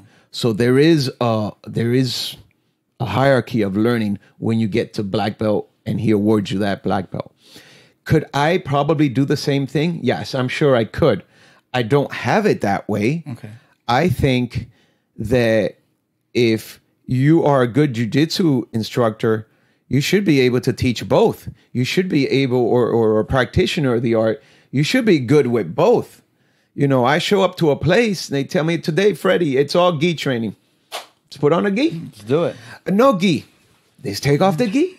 You should be good at both. Very true. Very true. They're both completely different in their approach. They're on the same street. It's very different in their approach, but you should be good at both. And in my system, I like to know that if you're representing my flag, that my guys, they could wear a gi or they could wear it without a gi, and they're going to be functional. So right now, no, if you tell me you just want to do no gi, then I would refer you to another academy that perhaps that's all they do. Okay. So your guys in your academy, they are doing both. They all do both. So there's you're not in a situation where, okay, do you have a guy that just comes to the no-gi classes and then he's expected to do the gi? There's an expectation amongst your students. Well, like I have some of my purple belts, a lot of them like my they did my gi classes. Mm-hmm. They'll do them here and there. I have another guy teaching my gi classes. I don't always teach my gi classes because now I got it where I can hire people to teach my classes. So I don't have to teach all my classes anymore. Shameless plug for Freddie doing jiu-jitsu for 19 years. Exactly. You earned that. So now all I do, man, is I study. I travel to New York all the time. I train with Professor De Blas. I train a lot at I go up to the Blue Basement. I train a lot there. I've surrounded myself with the absolute best minds, in my opinion, at jiu-jitsu, in particular the no-gi. And that's what my focus has been on. Okay. So I have a few students that love taking most of my classes. And they'll still do a gi class here and there. But that's it. They did a few years in the gi class, and they're just moving on. We're moving on. So we have another question here. This is Ray of Flight 3567 again on Instagram. He wrote a lot here, so let me see if I can get through this. But basically, this is talking about jiu-jitsu for teachers and keeping students safe. So let's. I'm going to read this real quick. I'm a teacher and I've had to stop fights. The fights get more dangerous with middle school and high school students. One specific fight took 5 adults and 3 police officers to stop. By the time the second police officer came, the child had suffered substantial damage, and the school failed to keep him safe. I was only a substitute that day, but see the need for law enforcement to teach teachers how to properly stop a fight and protect students. Is there a way to set that up? Like, is there a program that exists? What you just described for law enforcement, is there something for teachers? So that's question number 1. Is there a curriculum that schools could implement that would help stop bullying? I think the answer is yes. I'll let you, I know that there's stuff out there. Schools are hesitant to implement grappling sports like BJJ in schools, but wish that a school would pilot a bully-proof curriculum like the Gracies that can show through data that teaching self-defense protects children. Okay, so that's a full stop there. So let's go with the first part, the first question. Is there a way for teachers to set that up, or is there anything out there? And would you recommend the type of law enforcement jiu-jitsu that you're teaching for teachers? Okay, that question there has There's a lot of several parts. departments. That's loaded question. That's cheese and bacon, sour that's a cream on tough that, one baby. because you're asking, does the school system have a program in place to teach jiu-jitsu? No. Do the teachers have a program among themselves? No. Do the officers have a program among themselves? Maybe, Depending on maybe where you not. are, probably not. I mean, and or a I program shouldn't that say they're probably, teaching, they may not. or that the law enforcement has a program that they're teaching teachers. Yeah. Right. Because she's asking if law enforcement should be responsible to teach. Right. I don't think it should be the school, right? They should have a curriculum in place. Okay, let's let me address it in a different way, and I think it will make more sense. And I'll help put them all together. You're starting to see more situations. You're starting to see more videos of fights in school. Jiu-jitsu's involved. World Star. Yeah, MMA is involved. They're not necessarily a jiu-jitsu school. Some of them may go to what they call MMA school, or they practice UFC. I love that one. I train UFC. Hey, I train UFC, man. My favorite. Oh, God, Really? please. Come train. The moment they say that, anyways, you're starting to see that more on social media because more people are training jiu-jitsu. By far, more people are training, more citizens are training jiu-jitsu than law enforcement are, by far. Okay? But there are some teachers that are training jiu-jitsu. I actually have a couple of teachers that are training jiu-jitsu with me. One used to train with me, just switched over to fight sports because she moved up here and it was a little too far, and she's training with Professor the one you just mentioned, Master Toko. Master Toko. Yeah. She's training there with him. And Davey. Yes. That's where his academy is. I built her up from white belt all the way to purple. Awesome. Try to mess with that school teacher. Try to mess with her. Yeah. Oh my God, I don't want to throw her out there, but she's a badass. And I have another one that she's a badass also. They know more jiu-jitsu than any cop that works in the school system that they work at, by far. Really? But these are people that they see that there is a need for jiu-jitsu, and they went out of their way to get their own training to get better. That's the first part of that is that answers the first part of the question. You may have to seek it out yourself. You and have not to wait do for, it yourself. Not wait for the school. And almost what you said before, like with law enforcement, if you start teaching the guys now, they move up and then they start teaching. I think it's almost like, same situation. If this teacher learns and shows in a fight situation that she can handle herself, then other teachers are going to say, "How'd you do that? Let's talk about this." And I think just by sheer numbers is how you kind of change things. Yeah. I think much more difficult in the school system than in law enforcement. Well, you're starting to see it in law enforcement as well.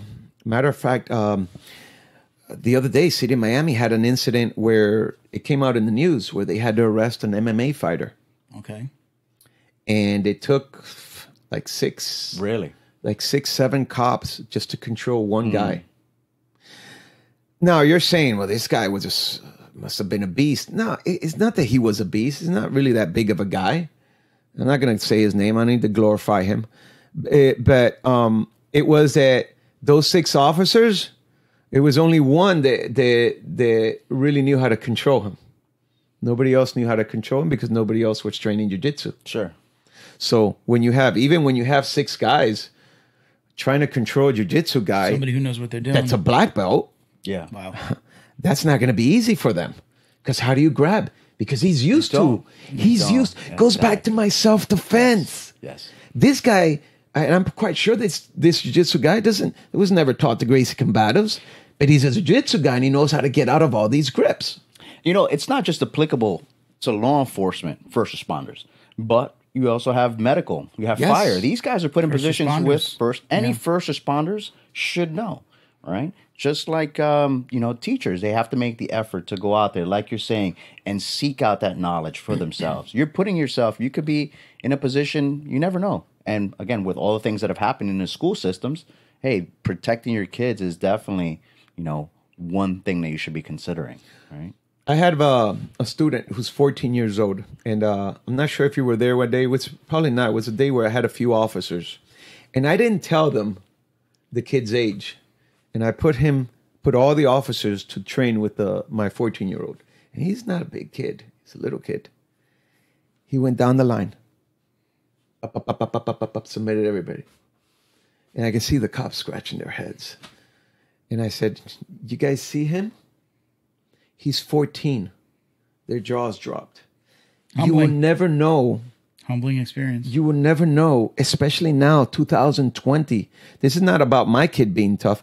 There's many, hundreds, thousands of these kids that are training in various academies. For sure. You don't know who you're stopping. Yeah. That one kid could get behind you and it's over for you. Very true. Very true. And we saw some high-level kids last night at the Substars event. Yeah. Oh my gosh, man. So Jacob the Bull. Did great out I there. mentioned him again. These kids are monsters, man. I wish we knew this when we were kids. Yeah. So that's what we're starting to see nowadays.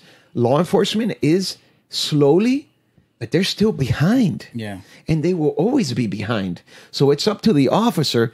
It's up to you, the teacher, the officer. My question to you is, how much is your life worth? Oh, I got overtime. I got to work 12 hours. I got a family to feed. I got to go home. I don't have time. Well, who's going to make time to take care of your family when you're gone? Because you decided not to make time to train yourself properly. And by extension, you could say the same thing to parents. Yeah.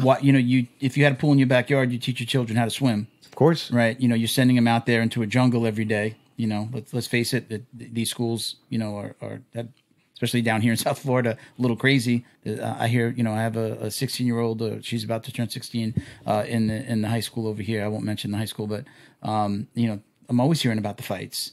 And, this got broken up today. She doesn't do jiu-jitsu. I wish she would. I wish she would learn. But it's the parents' responsibility to get them at a young age. You got to get them young. It's like teaching another language. You got to get them while they're young. It gets more difficult as they get to their teens. Excuse me. As they get to their teens, it's very hard. I have several hundred students, and I know firsthand when a parent brings me like a young girl and she's 15, 16 years old, she doesn't want to be there. Daddy or mom's bringing her there. So now she's there. She's obligated. They only last so often, so long, because they end up. You got to bring him at a young age, and when you bring him at a young age, you're gonna have those times where little Jimmy is not gonna want to do it. But guess what? Jimmy's gonna have to do it for at least a year or something. You gotta commit them to doing it because kids don't know. Yeah,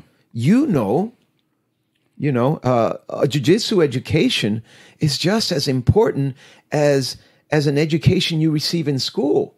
That school, it prepares you to get a job. This education can prepare you to save your life. And how many examples do we have to keep putting up there? And everybody thinks that it can't happen to them. Everybody that's been a victim thought Sure, always. it would not happen to them. They thought it couldn't happen to them. There's a great video that the Gracies did. Heaton and Henner did a video with a black belt, a young black belt who was coaching in their school, And he talked about how his father made him go to jiu-jitsu. I think there's that age between probably when you start discovering girls, like 12 to 16, even 18, maybe even 18 now, because of video games and girls and phones. And his father would make him go to jiu-jitsu. I'm actually going to try to dig out that video, and I'm going to put it in the comment section, in the description on this video on YouTube. And they talked about his father tricked him into saying, okay, I want you to train, but if you don't want to train, you need to tell me 2 days in advance that you don't want to go to the school, that you don't want to go to training. Well, a kid doesn't know 2 days in advance, right? He's not thinking 2 days, right? You're thinking in the moment, what am I doing now? So if the day before, the morning of, he said he didn't want to go to jiu-jitsu, or it was time to go to jiu-jitsu and he didn't want to go, we had a deal. You were supposed to give me 2 days notice. And now he's a black belt under the Gracies. And I hope I'm doing the video justice, but I'm going to. You're probably not. I think I'm doing the video justice. No. But I thought that was a great example, and I watched that as a white belt and a blue belt early on at my first school. I was helping coaching. I was coaching the kids' classes, and I did tell the parents about that. There's going to come a time where you've got to kind of force them.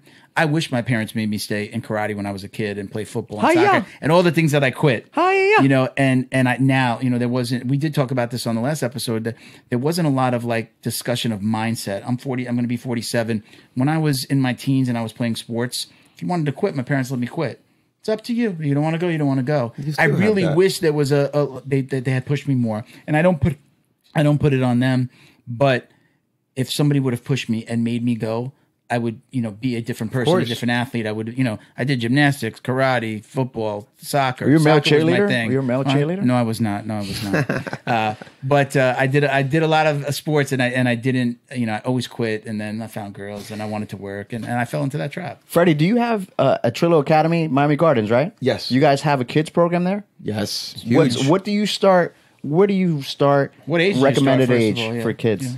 Yeah. Every kid's different. Sure. I usually start them around 4.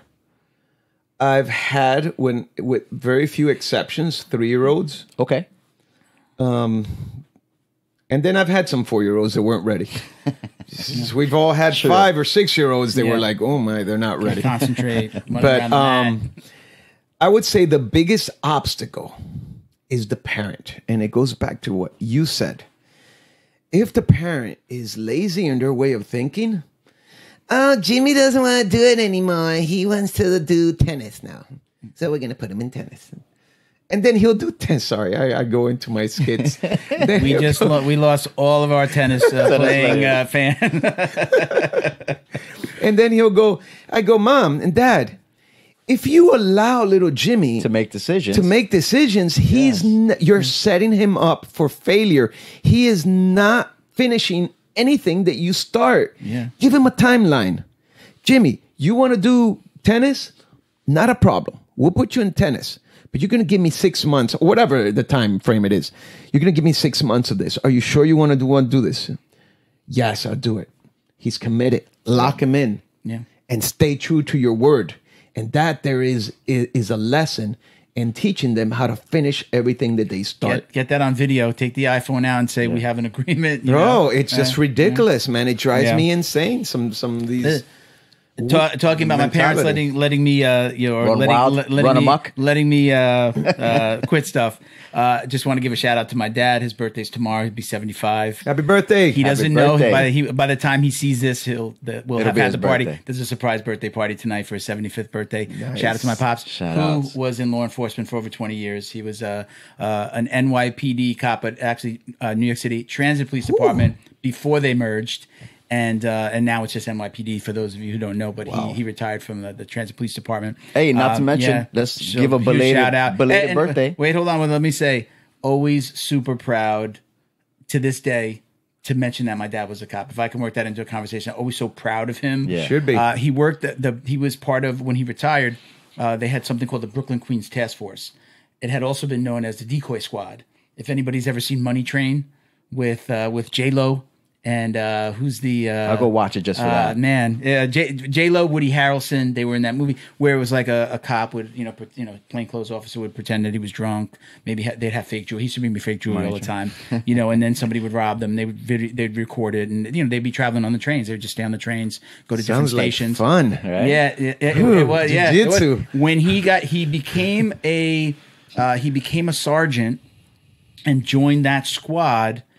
And they were doing a story on them. I believe it's either 60 Minutes or 2020. So he wasn't in the story because he kind of came into the department as they were, already filming, and they were getting in trouble for what people were suing the department for entrapment.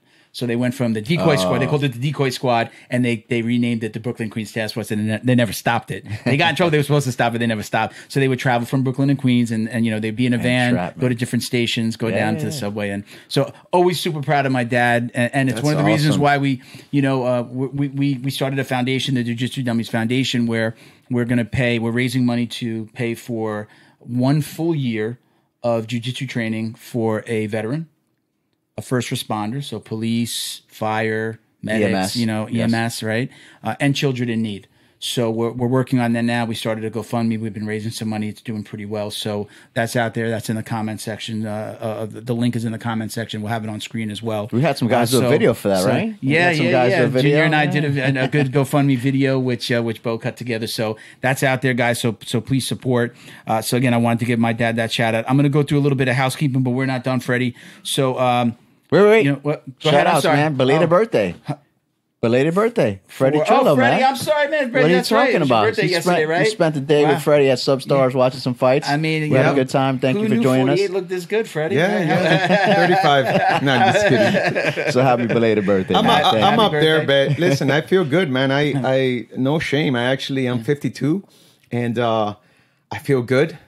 But it's because more than just a jiu-jitsu, I eat well, I exercise, I maintain a healthy lifestyle, and I train jiu-jitsu just about every day. And when I say every day, I don't mean I go out there and I bust my, get beat up every day, but just a little training every day goes a long way. Yeah. For sure.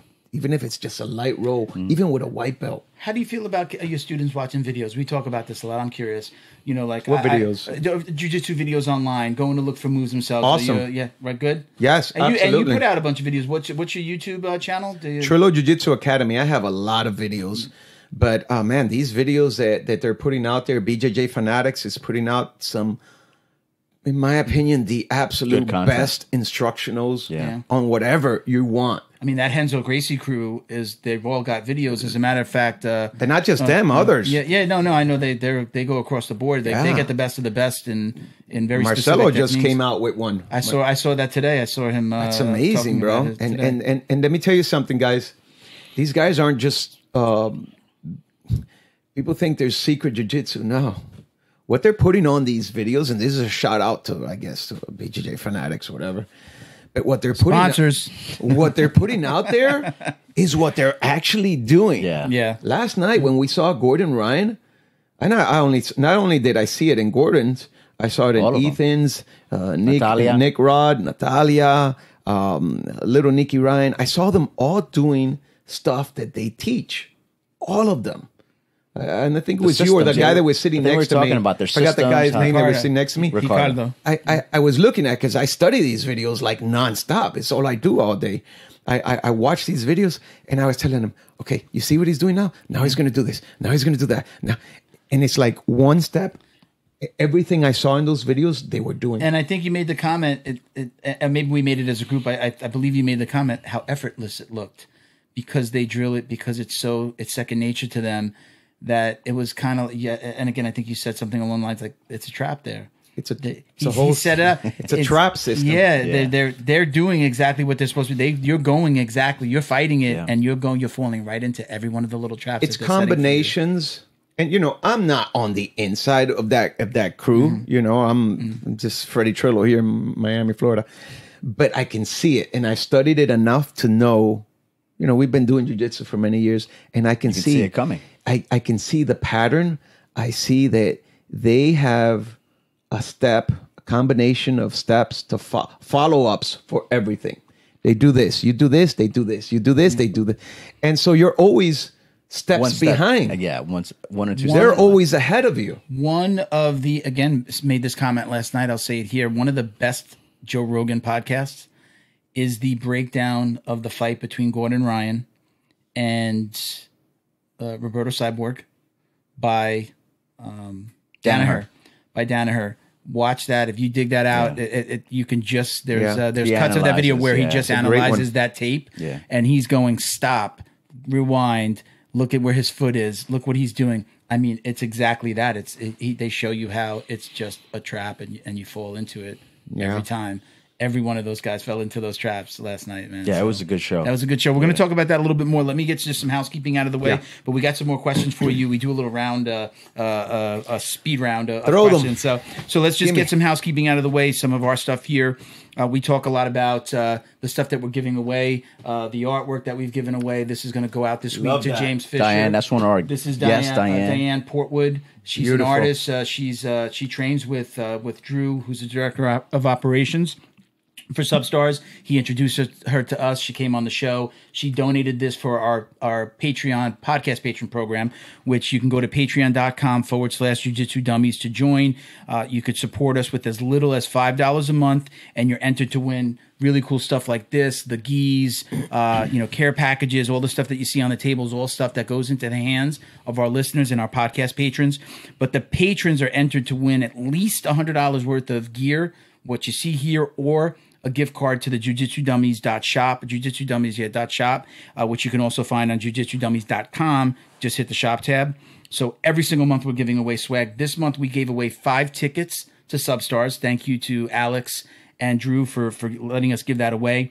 We gave away 5 tickets to general admission tickets last night to the event, and that went to Roberto Santiago, who is one of our podcast patrons, Damian Soto, Chuck Reddoor, CJ Carroll, Mission 22, James Fisher, all podcast patrons, all people who help support the show. Thank you guys so much. So huge shout out. But get in on that program, man.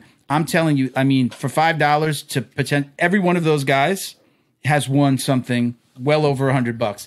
She sells this artwork. I think she said for this piece is $150. Yeah. This is there's a larger version of this, and then she does what do you call it? Like a print, a smaller print.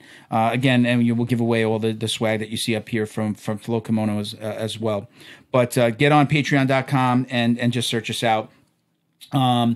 Let's also talk about the Jiu Jitsu Dummies Foundation. We just mentioned that. You can find it on IG at the JJD Foundation, on Twitter at the JJ Dummies FDN.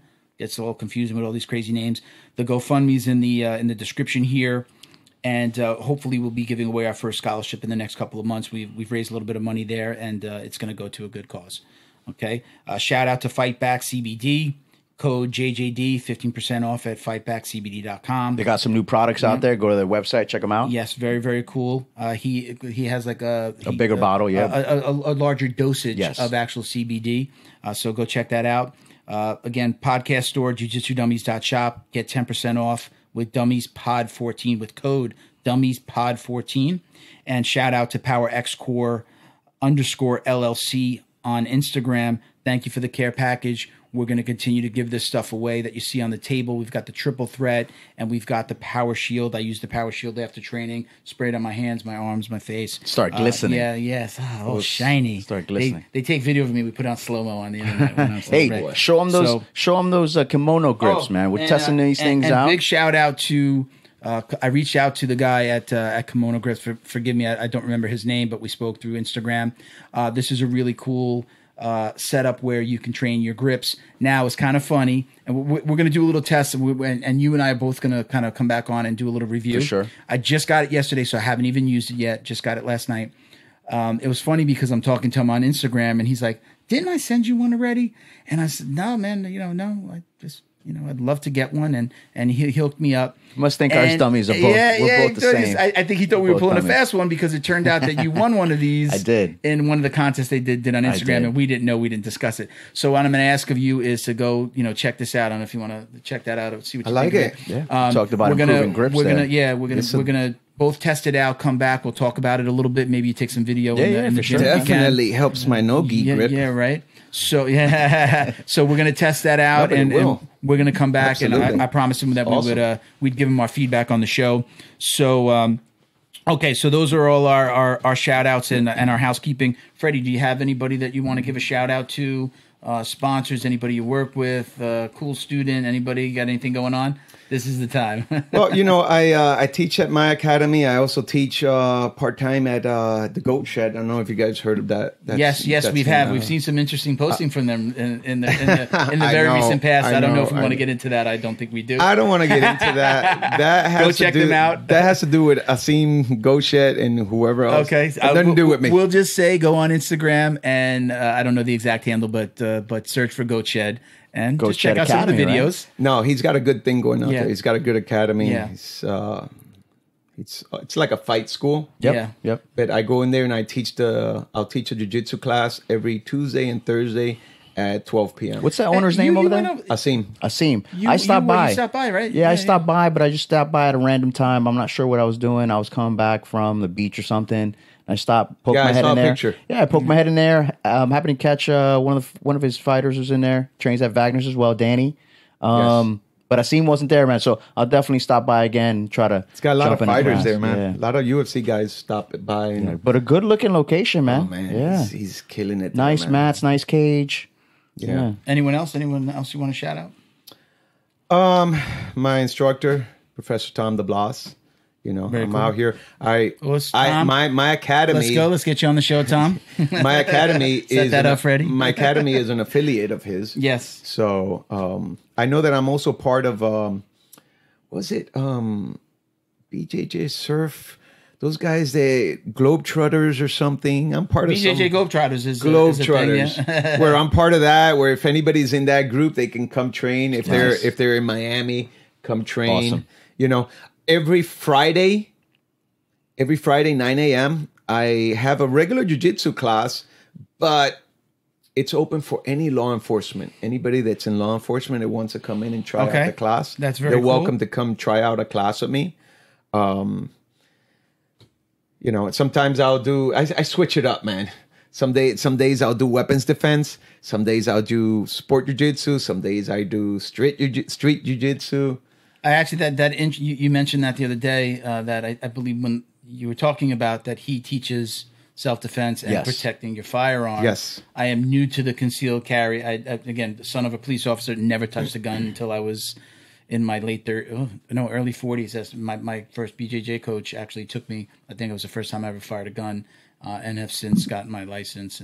But that definitely interests me. So hopefully, maybe I can reach out and come down and Yeah. maybe get in some training. I've learned. I've put in the stuff that I learned.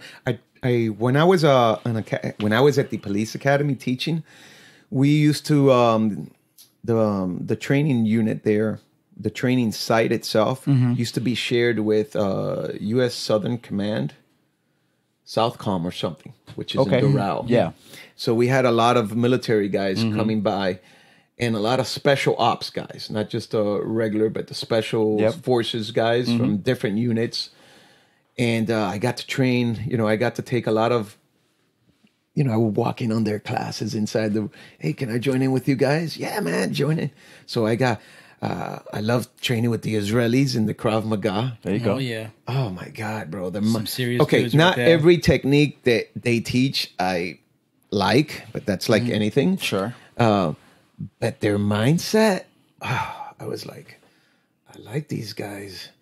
I'm going to take you out. See him right there. I love that mindset, man. I'm a SWAT guy. I love that. Yeah. So I picked up a lot of my handgun retentions is from them. I picked up a lot of it from them, and then I mix in. You take a little bit from everywhere, like we mentioned earlier in the podcast. Bruce Lee, take what's useful. Bruce Lee was on point, man. That guy was brilliant. He take what you feel you want, you feel that you can use, and then go with it And get rid move of forward. what doesn't work for you. Of course, that- every art was great for what they were created for. Yeah. So So one thing that we didn't do, let's quickly go over what'd you think of the Substars event? We didn't really talk too much about it. Overall, the experience, good show. Did you like man, the show? I thought it was great. I like the way they put it on, Freddie. It's man, they always put on a good show. I love the fact that they're doing these more. I've noticed it more and more. Alex is one of the main guys, right? Correct. He's the owner and founder. Yeah, Man, what Alex is doing is amazing. Yeah. A Marine, I believe. He's a Correct. Marine. He was on our last show, episode 13. He's awesome. I really like him, man. He seems like a really, really nice guy. I stepped out during the sumo. I stepped out right before, so I didn't watch it. Thoughts on the sumo portion? Okay. Honestly, it's okay. I'll be honest with feedback. you. It was a learning. Those guys are really, really, really, really good at what they do. Yeah. And that rule set, you could bring any wrestler in there and they won't do too well under that rule set because it's different. Unless you study that rule set. Yeah. Correct. It's different. Alex talked about, he felt like, and I guess that he has a sponsor that is, I believe, a former NFL player.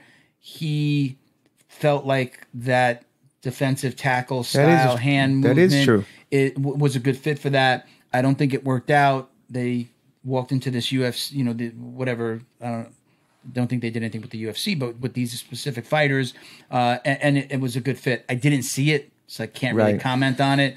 I think most people said it was kind of funny when they fought the UFC guys, right? And then you really got to see the two sumo guys go head to head, which again I didn't see. But I think at one point the big guy picked up Anthony Rumble Johnson and actually physically put him out of bounds. So I thought it was entertaining. Yeah.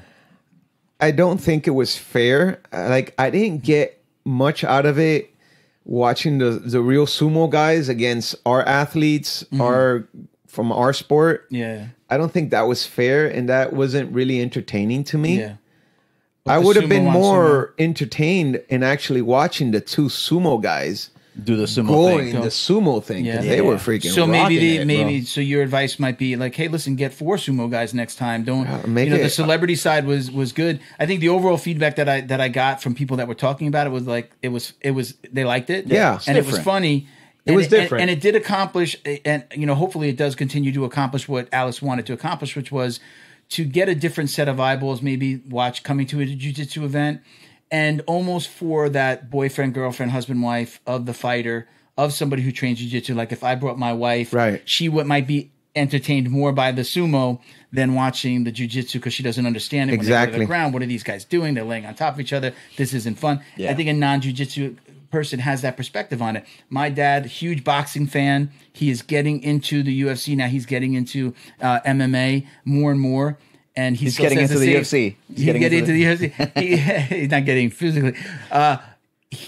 Every time they go to the ground, and he's like, man, why are these guys laying on top of each other? And I'm sitting there like, you don't even know what, if you really understood what's going on there and the talent. He's setting a trap. The talent but guys like that might be more entertained by the sumo and give them a reason to come out. So I think he's going to continue to kind of play with that a little bit. I liked it. I do, yeah. I like overall, the old martial art thing, the samurai, the drums. Yeah. That was beautiful. Yeah. But yes, it would have made it more, I would have been more, when I was looking forward to watching the two actual sumo guys going at it more than and I think Anthony Rumble Johnson, he spoke very well, and what he said in that show was amazing. Let's not laugh at this. This is their lifestyle. This is what they do. This is their part of their culture. Sure. So none of this is really funny for them. This is their lives, and that's respected a little bit. And I think he was dead on point, and I'm so happy, Anthony. I really love that you said that. I love that. I think again, I think I'm going to get the pay-per-view just to watch everything and see the fights that I miss, including the sumo. But that might be a good suggestion. It's like, hey, just bring in a bunch of sumo guys. Yeah, that's it. I get the celebrity side and getting the names on the card, but I think some of those guys could have actually done jiu-jitsu. Could have actually competed against each other. That little in guy, jiu-jitsu. Takashi, I believe. Dude, that guy's base, incredible base. I'm not saying they can transition to fighting. That's a whole other level. But the base itself, listen, that's the first time I saw it. I'm sure it was the first time you guys saw it. It was the That I first for didn't- me yeah, too. still didn't see I it. thought it was entertaining. Yeah. But like you said, I would have rather have seen the two sumo guys, more of that. Maybe put 4 guys and down to 2 because they were pretty fast matches. Notable fights? Anything that stood out to you? No, I thought they were all great. Yeah. I thought Lovato fight was awesome with Cyborg. That was Yeah. a great fight at the end. To finish that up, Gordon Ryan, awesome fight. Jacob the Bull did amazing. Jacob the Bull. Came Yeah, in he from was- California. Yeah. Great That- job. That kid, white on rice. I told you guys, he gets on his guy, man, and he's just like, he doesn't let go. He's relentless. Wagner's fight, I enjoy the way he fights. Very aggressive, Wagner's a beast, get the man. Any business done. standouts to you? Any standout fights? I love watching Wagner. I've actually trained with him a few times, and he's really good. I love his mindset too. He goes at you. Yeah. You know? So I love watching him, and of course Gordon. I mean, there's no denying. He just makes it look so easy. Effortless, yeah. But what people don't understand is the amount of hours that he puts in. Yeah. He does what most people won't do so that he can get the results that most people won't ever have. Again, I think the word I'd use for him is effortless. Yes. He makes it look effortless. Like But I saw all a of post this them. morning. He was like, easy money. They go in there. I mean, the commute from Jersey to New York in the early stages, when he was just going up, him, Gary, his brother Ryan. I mean, dude, you're talking about a 2-hour commute. They would have to wake up like at 5 a.m. or something like that just to make it to New York City. Spend a couple hours there training. Make sacrifices. Oh, man. But see, exactly. Look where they're at now. For me, the fight that stood out was the main event, more so than anything, because I had just listened to the Joe Rogan podcast with Lovato, where he talks about what's going on with his brain injury. Yes. I won't quote names of what's going on, but if and even the commentator, when they interviewed at the end, said, "Hey, if you didn't go watch this, it's go good. listen to the podcast, watch the video, where he describes what's going on and I why saw he it. had to give up the middleweight belt in Bellator." And hopefully he comes back, but he's able to do jiu-jitsu, but his brain scan that came back prior to his last fight in Brazil, he's not going to be able to fight right now. So having listened to that podcast and then seeing him fight, that was the fight that I, number one, enjoyed the most, respected out of all the fighters that were there, and even Cyborg mentioned it. I think that was my favorite. Just watching him coming, he's just got engaged, gets this information, then gets engaged, has to give up the belt, and still wants to fight, still wants to compete at any level, whatever level he can compete at. I thought it was amazing. Hats off to Lovato. I'm glad that he stopped because I like Lovato too. I think he's an awesome. He's an animal. He's a beast. He's by far one of the best. He's up there. But I'm glad he stopped because I wouldn't want to have seen him get hurt in the ring. Mm-hmm. And you know what, man? Listen, the ring fighting is okay. That's fine. But he's successful. He has a successful academy. Yeah. You don't need to fight. Really? Well, how long are you going to fight anyway? Yeah. Come on. And that's why I think Gordon is not fighting. I think he decided not to fight also anymore. I think he's mentioned that at the end there. He May wanted or to be, may not. He wanted to be on everybody's news feed in January. Yeah. Okay, whatever. Tired, I think Whatever they want to do. But the point is that, listen, man, that's a tough. You have a limited amount of sport, time. man. Yeah, you have a limited amount of time. And those brain injuries is tough. Yeah. So shout out to you, Junior. We're going to put out some of the interviews that you did. Oh, for sure. Yeah, had some great interviews yesterday morning. You talked to the guys, the crew from Henzo Gracie, I did. basically, and I don't know if all of them, but most of them donated their gate and their pay-per-view correct to We Defy, To the We We Defy. Defy Foundation, who Correct. you're also affiliated with. I am. I'm an correct? ambassador for them, for We Okay. Defy. All right. So, get that information out there where combat vets can come in and, get some jiu-jitsu And covered You did with a you gi. did some interviews where you talked about that. I haven't seen all the video. I did. This just happened yesterday, Yeah. so I haven't been able to look at it yet. But we'll put that out, and that'll be on YouTube and on social media as well. So we'll put that out. Thank you for doing that, man. Awesome. I really Yeah, for appreciate sure. that. Did you have a good time? Yeah, talking man, to it was those guys? awesome, man. Great interviews. this guy Great was interviews. like Probably spent Howard Cosell 10, yesterday, right? 10, 15 minutes with each of them. Yeah, that was great. All right, so let's wrap this up. We have just a speed round, Freddie, of 4 questions. These have somewhat evolved over a few episodes, but this will make sense. We're just going to go kind of speed round. We've all answered this in every guest we ask these questions. So we'll start with the 4 questions, and I would definitely leave the 4th one to Junior. It's his favorite. Awesome. If you could go back in time, Freddie, what would you tell the white belt you? The moment before you stepped on the mat, what's the advice that you'd give yourself?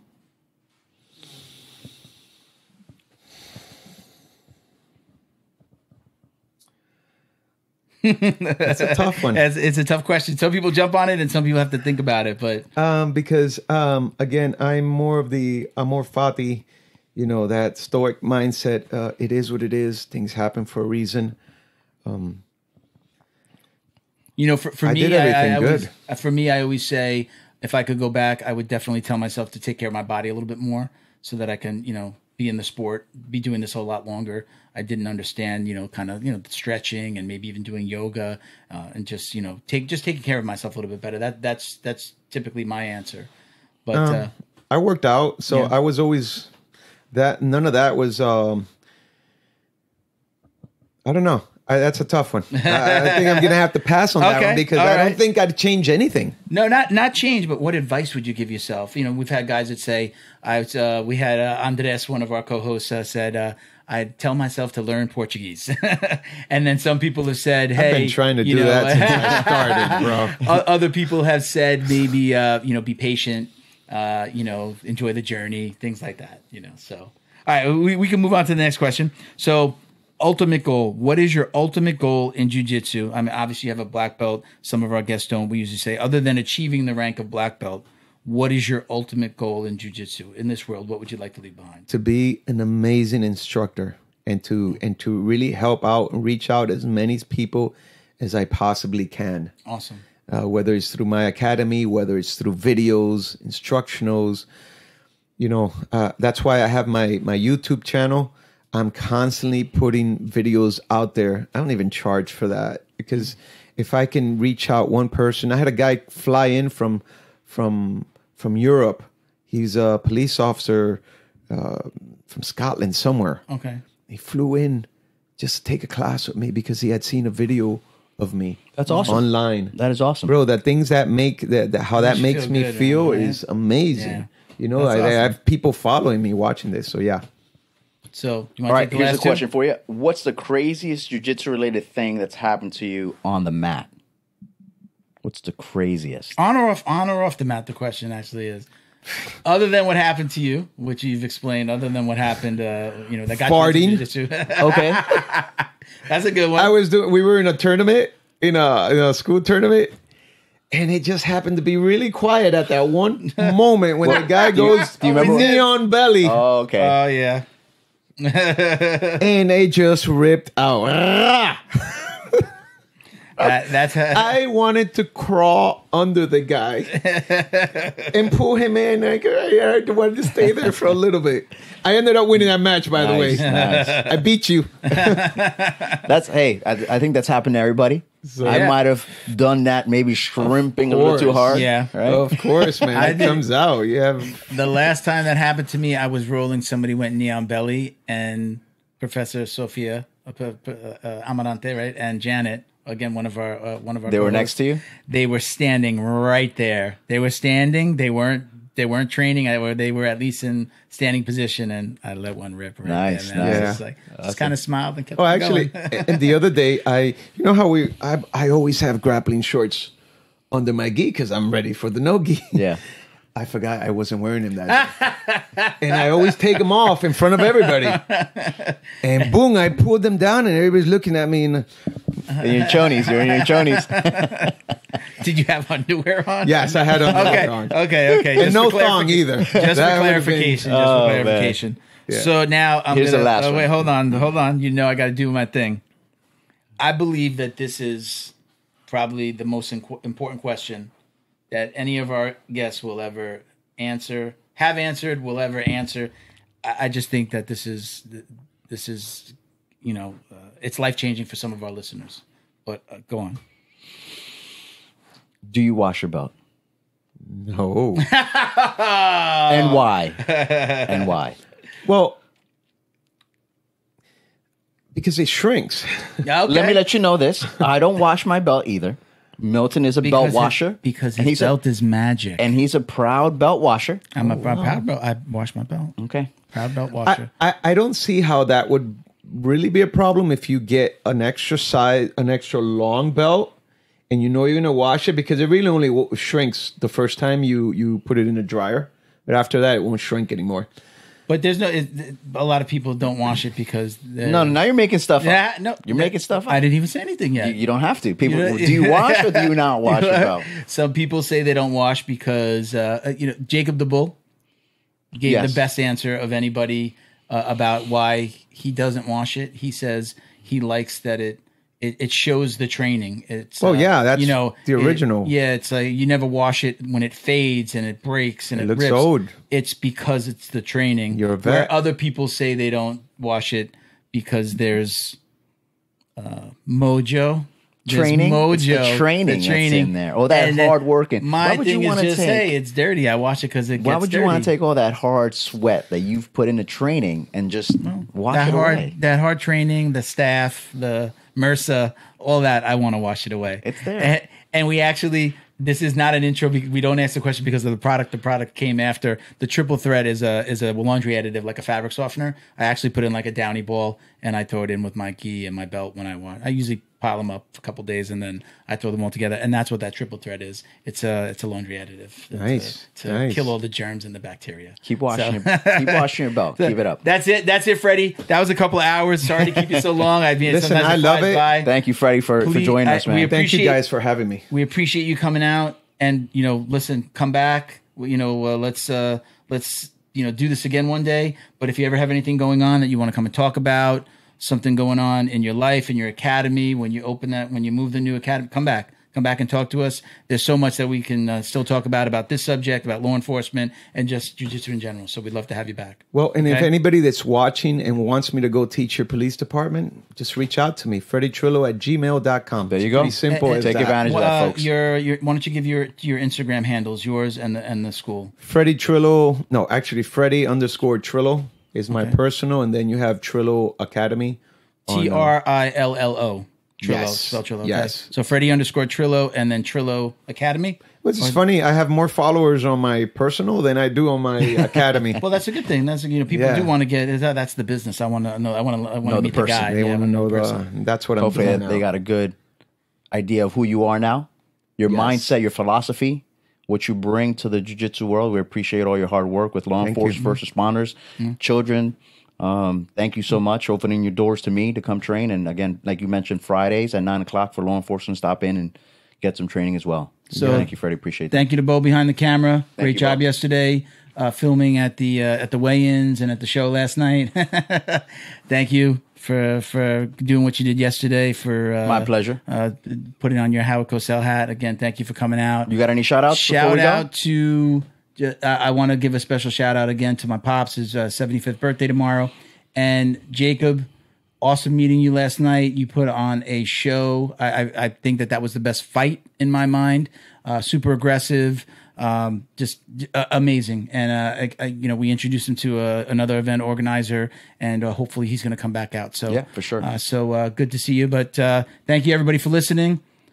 Check us out, share. You got something else? Yep, I got a shout out. I was in Virginia last week. Okay. In Fredericksburg, to be specific. So thank you to Dave and his team at High Road BJJ for opening up their doors. Very cool. Taught a couple moves over there. Yeah, so that you taught them a little neon neck. Yeah, that they were excited about. That's my cyborg move. I got that from him. And one last shout out. Go ahead. I'll never hear the end of it.